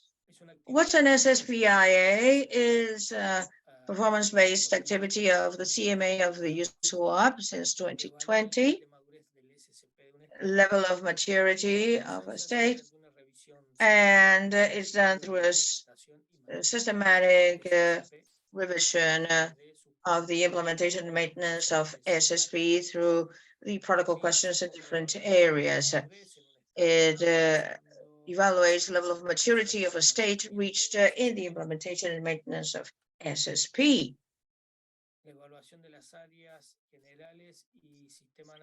Covers the evaluation of general and SDA areas focused on general aspects and the evaluation of technical areas that are 6, the ones that you see on the screen. So this means that whenever there's a level of assessment of the maturity, that's the approach. And that is why we have this kind of meeting to generate more awareness and talk about the approach to be followed. These are the protocol questions in 8 areas. And now, let's see. SSP AIG 3 protocol questions. We have SSP AIG 01, SSP AIG 02, and SSP AIG 03. They pertain to the area of AIG. These are to be met during the implementation of SSP. Protocol questions, similar structure as the one we're used to seeing. Protocol question 1 as an example. And then we can move a bit faster, just to give you an idea. Because here we see what tasks are to be done, and then start coordinating with some regional office to be able to implement the protocol question. For example, protocol question SSP AIG 01 that is shown on the left-hand side. Well, after that, you have the other column describing the protocol question. How does the investigative authority make sure that the personnel responsible of covering aspects related to safety and investigation of accidents and incidents that are serious for aviation can develop their necessary competencies? That's the question. And we need to take into account that they are talking about competency. How can we make sure that the specialists, those investigators in safety, can have all the necessary competencies to cover that kind of investigation? Then you have the column of references, SMN 8.3.7, SSP component, safety policy, objectives and resources, and the 4 levels. There would be one missing, level of maturity that's not present or not planned. So if I go to an accident investigation organization and I ask whether they have certain competencies developed for the investigators to cover safety management investigation, and they tell me that they have no competencies planned, and you would say not present and not planned. And then the next column, it's not present, but effective. That is, they can reply that they have no competencies, but they are working on this and they are developing the competencies. And that could be another level of maturity. And then present, which are the ones that would be covered, and that's our focus, which would be all the necessary competencies to cover aspects related to safety management in the investigation of serious accidents and incidents in aviation. So here there are competencies developed as required, necessary to cover safety management in an investigation. And if there's a training plan addressing the concepts in the case of each competence, which is knowledge, skill, and attribute, the recurrent training and the training on-the-job training for the personnel responsible for addressing the aspects related to safety and accident and incident investigation. This means they need to make sure that there's a training plan. This could be the investigator or one single investigator who specializes on this, but the person who is going to address these issues needs to be perfectly trained with all the necessary skills acquired. Number 3, the training plan addresses the aspects related to safety management. And number 4, there is a mechanism to ensure the competence of the relevant staff. This means that our training plan that the investigation agencies currently have, I am 100% sure, because document 9859 doesn't address this, needs to be modified, and we need to incorporate the issue of skills or competences for investigators or specialists who are going to address the issues of safety in accident investigation. As with any training plan, it always needs to have a mechanism to ensure that they have reached that level of skill. And this is the present. I mean, we move from not having anything not present and not planned to the following column. We have started working on this, which could be tomorrow. After this meeting, the AIG bodies can reflect on this and say, we do not have this, we need to start working on this. This would be not present, but being worked on. Present is when we have directly developed our competencies and skills, our adapted training program, our training plan, and our mechanism to ensure the competence of the relevant staff. And present and effective, this is when the investigation authority regularly reviews the skills required to the personnel responsible for addressing the aspects related to safety management during an incident and accident investigation. The training plan is regularly reviewed. This is like applying what we have been doing with the training plan of the investigators, but now we are expanding it with these new skills. They recognize the challenges and competencies of the investigators to address related to safety management in accident and serious incident investigation when applicable. The issue of addressing safety needs to be clear. that it is not addressed across all investigations. The mechanism to ensure the competence of the staff is applied coherently. So this would be the question corresponding to AIG 01. Now let us move on to AIG 02. Here, we have this protocol question, one additional task for the investigation agencies.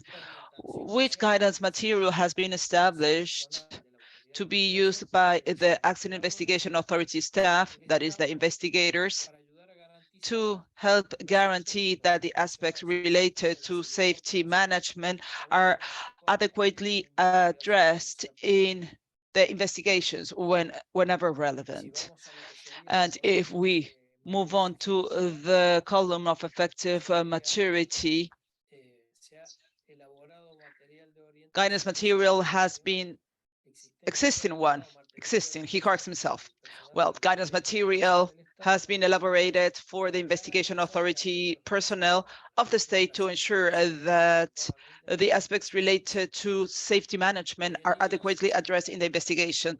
If we make the same reflection as the previous question, it is certain that most of the state, if not all, there is no guidance material for the investigators to address this issue. So this is a pending task, and you need to start planning for this, and you need to start working on this. And in question AIG 03, to what extent the investigative authority has addressed the aspects related to safety management in their investigations whenever relevant? Well, in terms of the maturity under existing maturity, we see that there is a mechanism to ensure that the safety management aspects are adequately addressed in the investigations of the investigative authorities. And if it's present and effective, this final point, this last point is very important. The pertinent final reports systematically address the safety management aspects. That is, here we would have the three levels. That is, we train the investigative staff on this area of safety management during investigations. We provide them with guidance material to make sure that this issue is duly addressed in the pertinent investigation. And then how this accident investigation is reflected on this particular aspect, well, it is through a final report. And there we would have the three protocol questions with the different levels of maturity. Well, this leads us to start working at the regional level. I suggest to work on the issue of skills to start developing this at the international level. We have asked around to different regions and investigation authorities, and nothing has been developed on this topic. So the SAM region could be the pioneer in terms of developing these competencies or skills, or developing the guidance material, and to guarantee and ensure that these aspects of investigation are duly reflected on a final report. This maturity level, well, we would have actually 4-0, where it says not present and not planned for, which could be 2 days status. In terms of the investigative agencies, as of tomorrow, if this was indeed an effective meeting, it would be maturity level 1, not present, but work is on the way. Number 2, present. This is when the investigative agencies develop their competences of their investigators, the guidance material, and this information that should be included in the report. And present and effective, with the levels that we already know. Number 4, present and effective, 4 years and in continuous improvement. And these are codes of the maturity level, because how do we evaluate the level of maturity of the state, of the SSP of the state?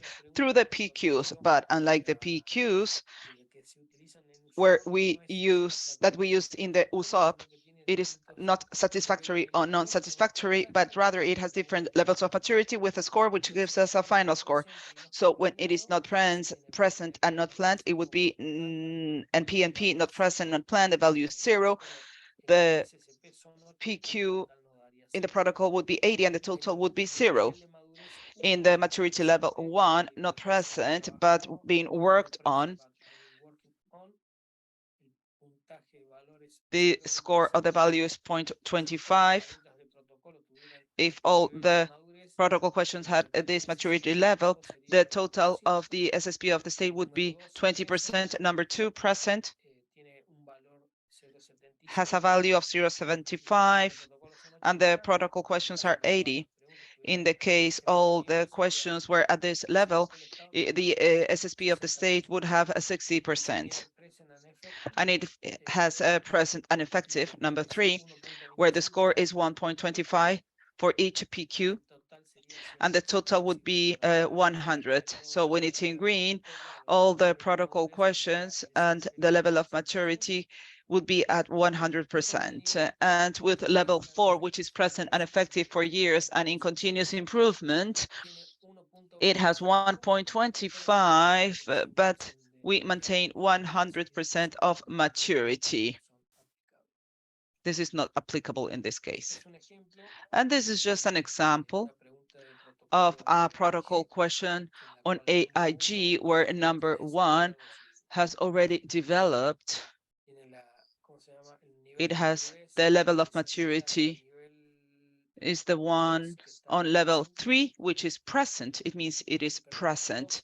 Sorry, he corrects himself, present and effective.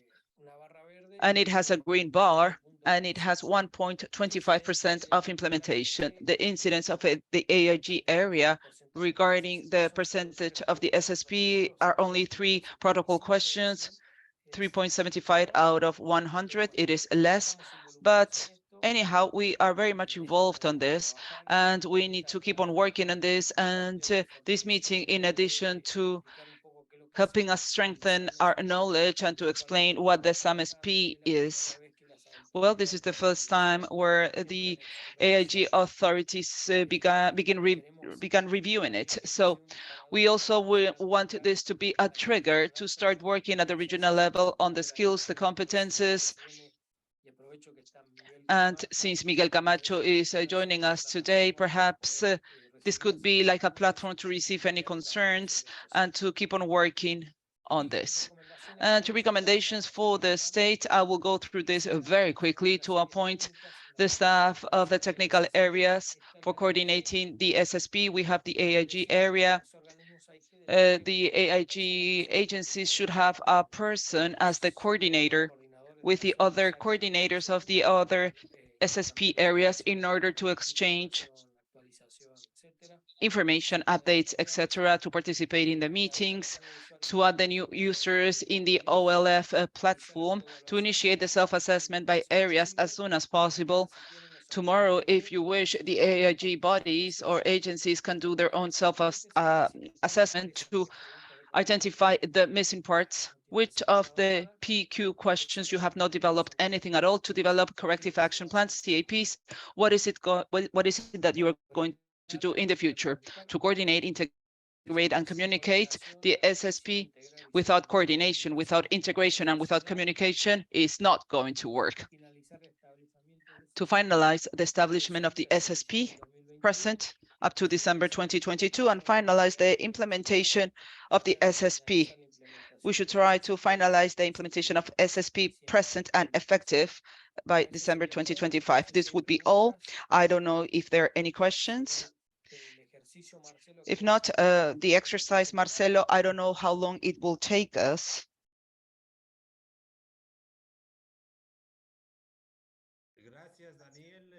Thank you, Daniel. Well, it's 11:43. I don't think we'll be able to do much. The idea is for you to practice through the exercise. What I will do is that I am going to go through the exercise, brush through the exercise to explain you how to go about it, and then I will leave it to you as homework. Do you agree, please? Yeah, sounds great. Okay, very well. Can you please stop sharing your presentation so I can start sharing mine, Daniel?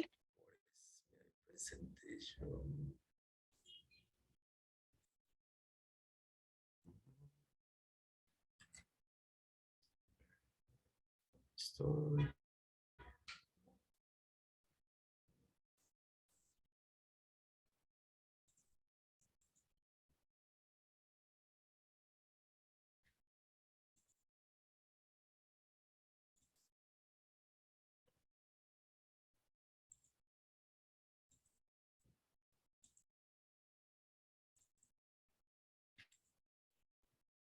¿Me avisan cuando vean la presentación, por favor? Can you please let me know as soon as you can see my presentation, please?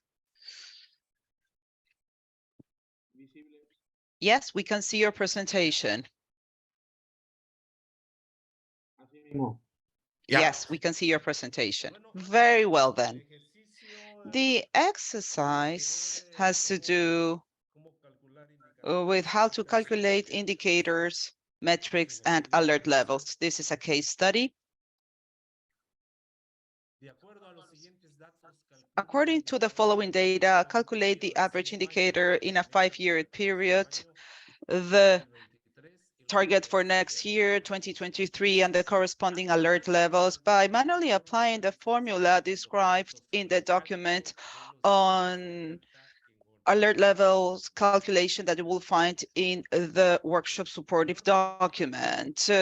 Well, usually whenever we have an SDCPS, we already obtain the information from the boards automatically, but we don't know how is it that we were able to produce those diagrams. What is important for a specialist is also to know about the fundamentals. Where is it coming from? Where do the diagrams and tables are coming from? How did they obtain the trends, so on and so forth? And the idea is to encourage you to learn a little bit more about the equations, the formulae on how to calculate a standard deviation, for instance, how to obtain an average, and how to calculate a target. That is the idea behind this workshop. We have the following data: number of accidents in 2018, total of 6 in 2019, 5 in 2023, 2021, 4, 2022, 3 accidents. Those are our accidents. Which are the parameters that we are going to use? Well, the indicator parameter accident rate for every million departures within a 1-year period. That would be a performance indicator, a safety performance indicator. The total number of departures per year, 2 million departures per year. And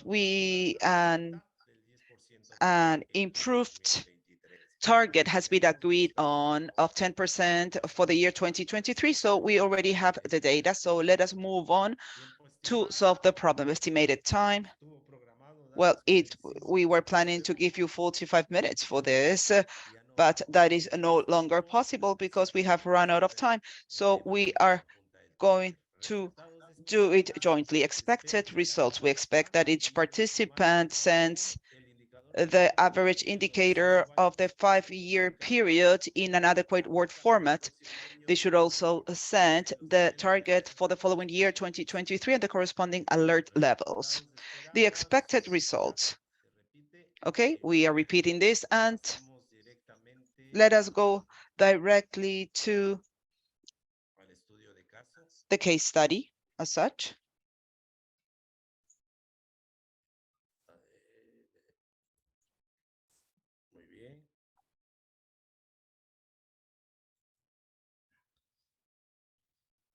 ¿Qué documentos tenemos? Which documents do we have available for you? Let's see.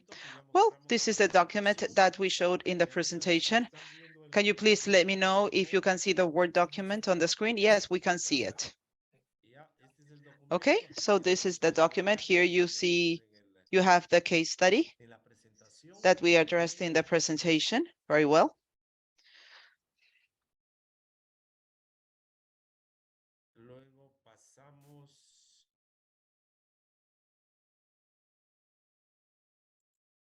Pasamos ya a resolver el problema, ¿sí? Let us now move on to our problem resolution.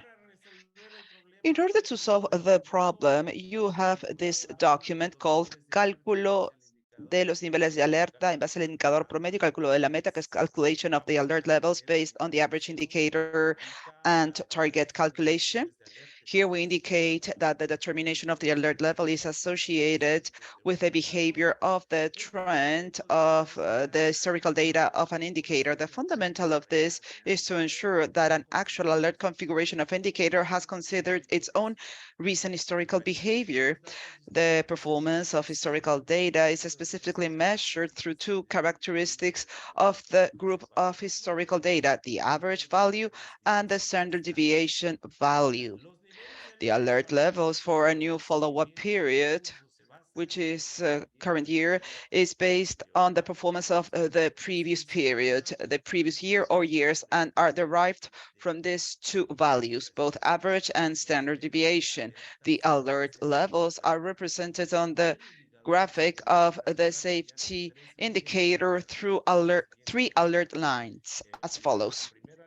The first alert line corresponds to the average plus 1 standard deviation. The second alert line corresponds to the average plus 2 standard deviations. And the third alert line corresponds to the average plus 3 standard deviations. On these graphs or charts, you'll be able to see on the top right corner, 3 purple lines, and there you can see the average plus 1 standard deviation, and the second one and the third one. Very well. For calculating manually, we have the following formula. There you can see the formula, standard deviation, where we have the summation symbol. X is the value of each data point. Q is the average value of all the data points, and N is the value of the data points. Very well.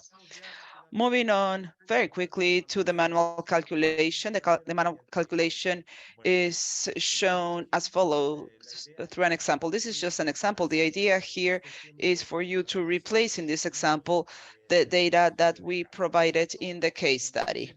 So we indicated that for the year 2018, there were 6 accidents. How to obtain the accident rate? You already know which are the other factors.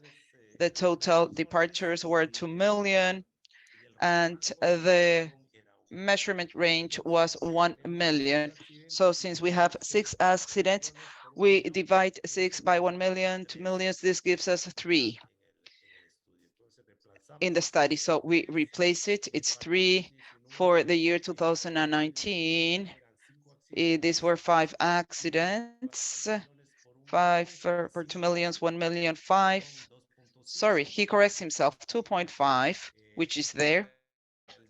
For the year 2023, accidents divided by 2 million by 1 million, or multiplied by 1 million, we have 3. Sorry, he corrects himself, 1.5. 1.5, this is the result. For the year 2021, we had 4 accidents. We obtained the average, and this would be 2 in terms of our accident rate. This is the rate. We are obtaining the rate here, the average rate for every year. We also said that by the year 2022, there are 3 accidents, so we solve the problem. We obtain the average, and it gives us 1.5. It's almost half of it because we are dividing. Actually, we do get half the number. We are dividing it by 2 million multiplied by 1 million, and this gives us the 50% of accidents. Then, to obtain the average value using the following equation, we use the following equation, the average. And here, we are going to add up the averages. So 3 plus 2.5 plus 1.5 plus 2 plus 1.5 divided by 5. This gives us 2.1. Okay? So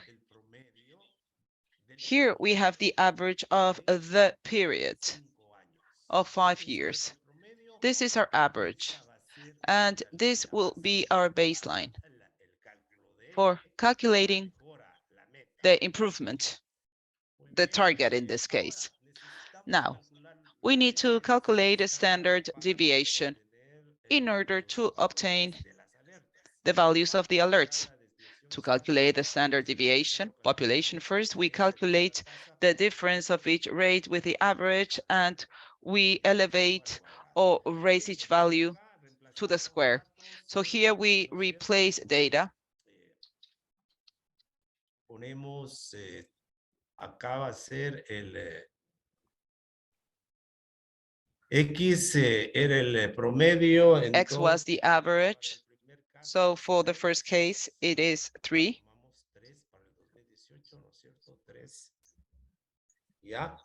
For 2018, 2.5 minus 2.5, which was our rate.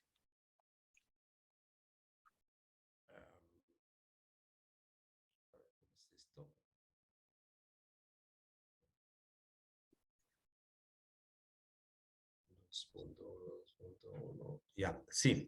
Entonces, es So es la tasa menos it is the rate minus the average.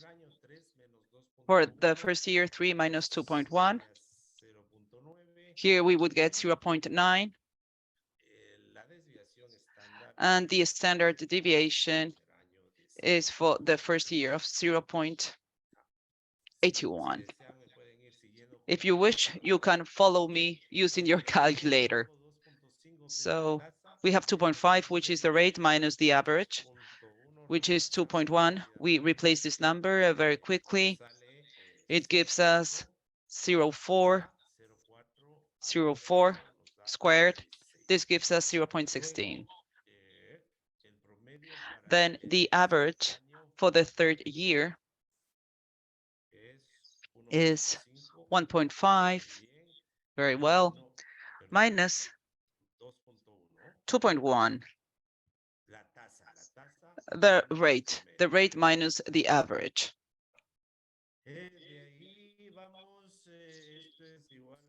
This equals 0.6, and this gives us 36.36. Excellent. Let us move on to the year before last, 2 minus 2.1. It gives us minus 0.1, right? Squared, and this equals 0.01. And the final year, the last year, we have a rate of 1.5 minus the average. For that period, 2.1. This gives us a negative value of minus 0.6. Are you following me, right? Okay, this gives us 0.36 here. Okay. So we have obtained the averages of the standard deviation next, and to obtain the standard deviation, we'll calculate the average of these values, and we obtain the square root of that value. So once again, we replace this with the results here. This would be 0.81, 0.81, the first one. The second one would be almost, the same, 0.16. Here we replace it by 0.36. We continue with 0.01. You're following me, right? Let me know if I am making a mistake. Can you follow me with your calculator? So 0.36, then for 5, we have a value of 0.34 right now. And the standard deviation gives us 0.58. 0.58. And with standard deviation, it is easier now. We replace the average plus 1 standard deviation, and that's it. So the average was 2.1, remember? 2.1.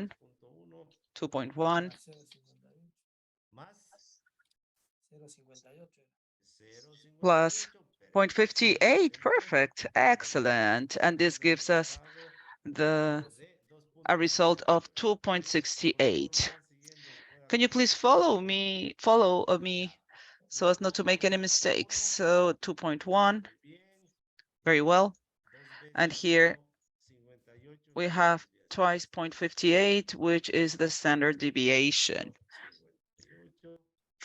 0.58, and the standard deviation in the second case is 3.26, give or take. Give or take. And here we repeat the exercise 3 times the standard deviation. 0.58,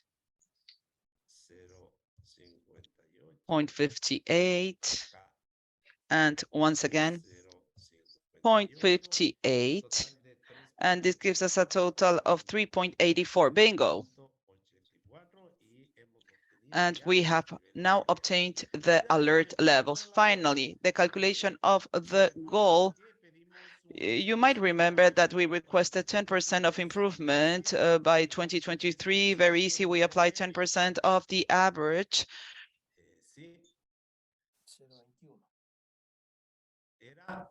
So that was 10%. No, 0.21.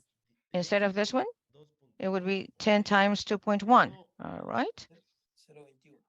0.21. That's the rate that needs to be enhanced. So we replace 2.1, which is our average, minus 0.21, and then that gives us a total of 1.89, right? Okay. So the accident rate for 2023 is 1.89. 1.89. So the state must implement the SEIs. And this is all the exercise. This is the manual way to calculate averages, standard deviation. It's a very nice exercise. You can do it yourselves. You can practice it to understand how we can get these values mathematically speaking.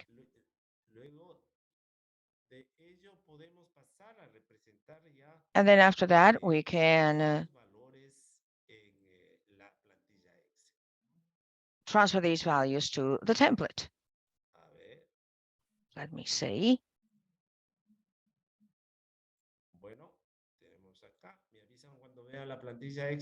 Just tell me if you see it, please. Right. Yep.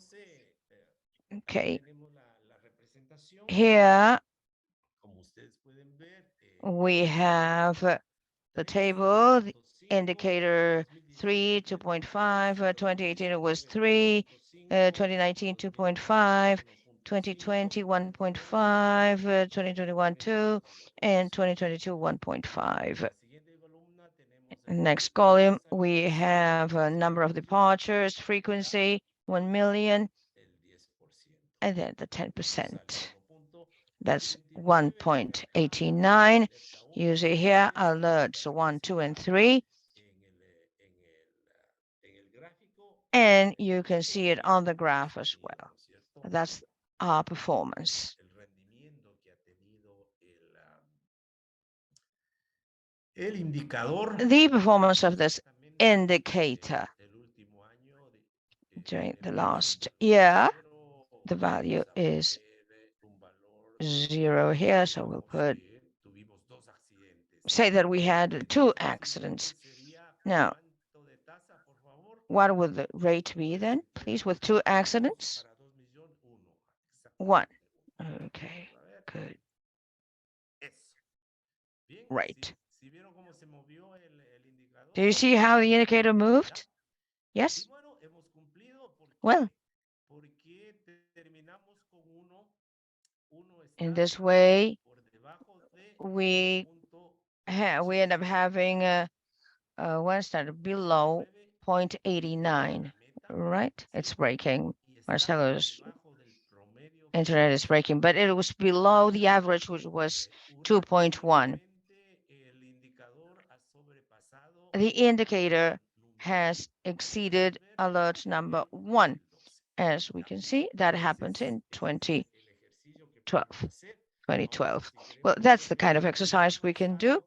If we want to do something more advanced, you can go to the Excel app that we will be sending you.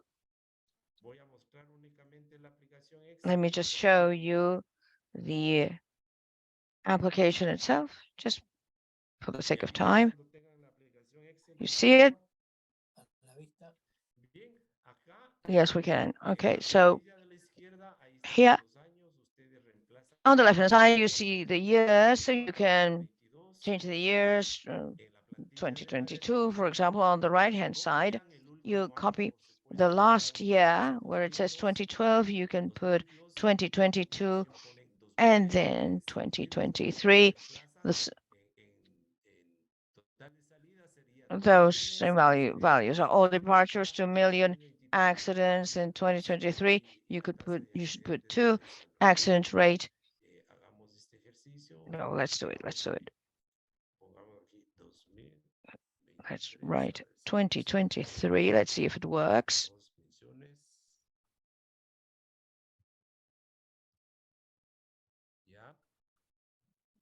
2 million. Uno ahí, ahí. Vamos 1.0. 1.0. That should give us, no, accidents 2. That should give us accident rate 1. There you go. You see? Okay. You can do this by yourselves at home. Si me disculpa un poquito de tiempo, pongámosle acá a ver si nos sale ya. Let's see if we can do it now, just in a couple of minutes. 2022, 2021, 2020, 2019, 2018.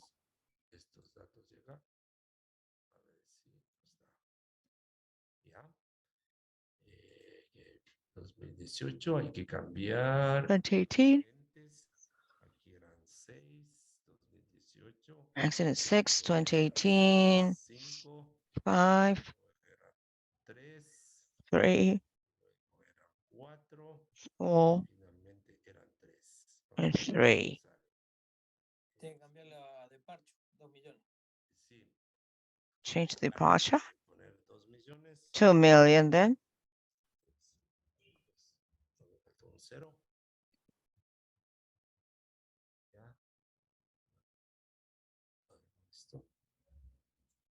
Listo. Okay. Ahí está. So there you go. Ahí 2012 Average to 1. La desviación estándar 0.58 salió exacto, ¿sí o no? Standard deviation 0.58. That's accurate, right? Let's change it here. 2022, 2 million. Then 3.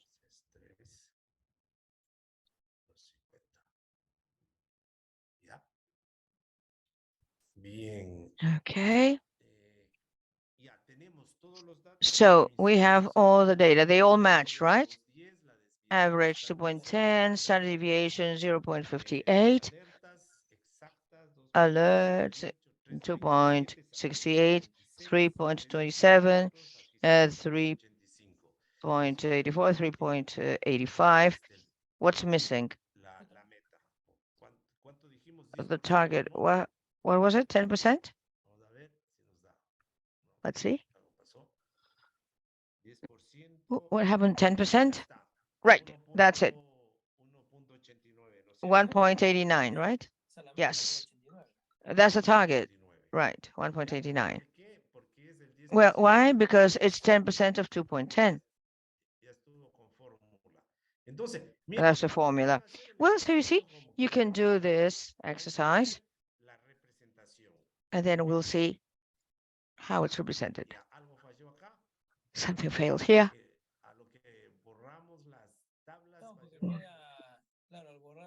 Well, when you deleted it, you deleted the data. Well, something needs to be done then. But anyway, that's the idea. Here you have everything. Well, we'll need to check those columns that are not filled. Well, anyway, as you can see, you can work on the calculations, measure performance, do the monitoring, just using these apps. It's not the best thing, of course, but until the states have managed to develop their SSPA, so well, we can work with our own tools. This is my recommendation to all of you. And in this way, let us call it a day. Thank you very much for your kind attention, and I'd like to encourage you to keep on working in the implementation of SSPs. You have a very active participation in the implementation and operation of SSPs. As Daniel pointed out, if you're not called to the planning and operation of SSP, please say so. Say, we are part of SSP, we want to cooperate. And besides, SAMSP has this mandate of managing the safety goals. And you are involved in the three main goals, right? That is the effective implementation. Why? Because you manage the AIG area, the implementation of SSP. Why? Because you have SSP protocol questions, and because you're an active part of the program. And accident reduction rate, that's part of you. So having said this, I'd like to thank you. I'd like to thank Daniel Barafani for having organized this workshop and for providing the work for the AIG groups.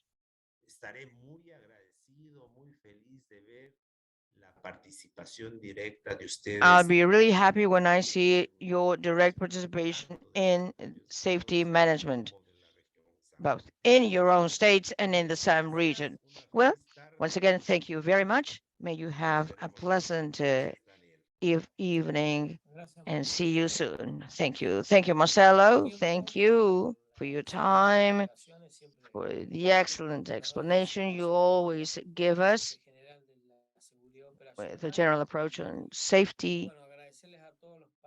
And thank you all for your time, for your interest in moving forward.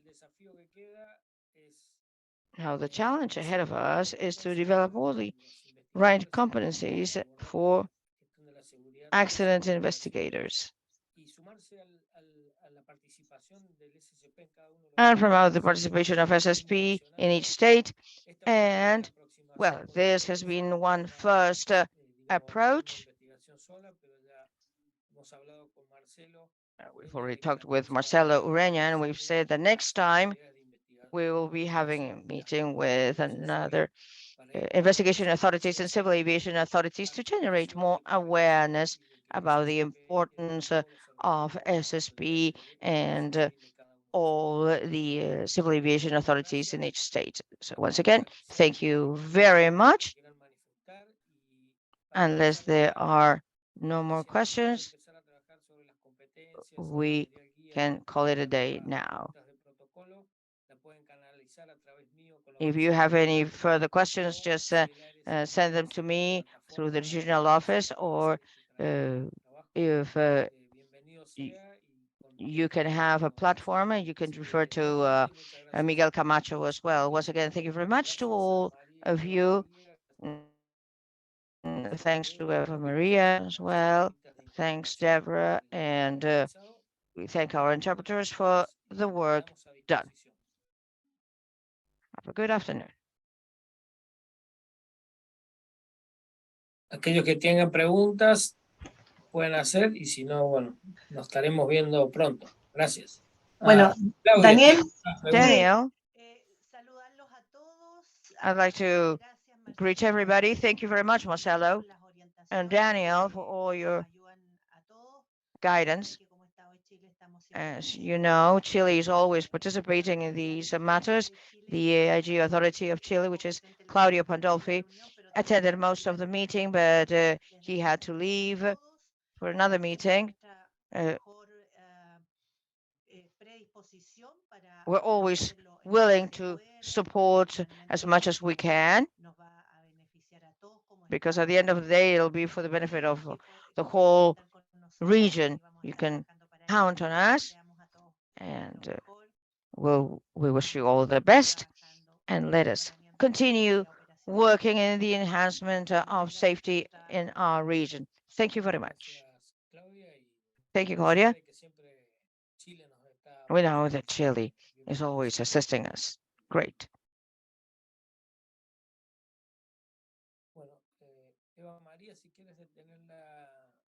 All right, Eva Maria, this will be all then. We'll be sending you the material shortly, as promised. And the presentation will probably be posted on the AIG SAM link. All right. Thank you very much.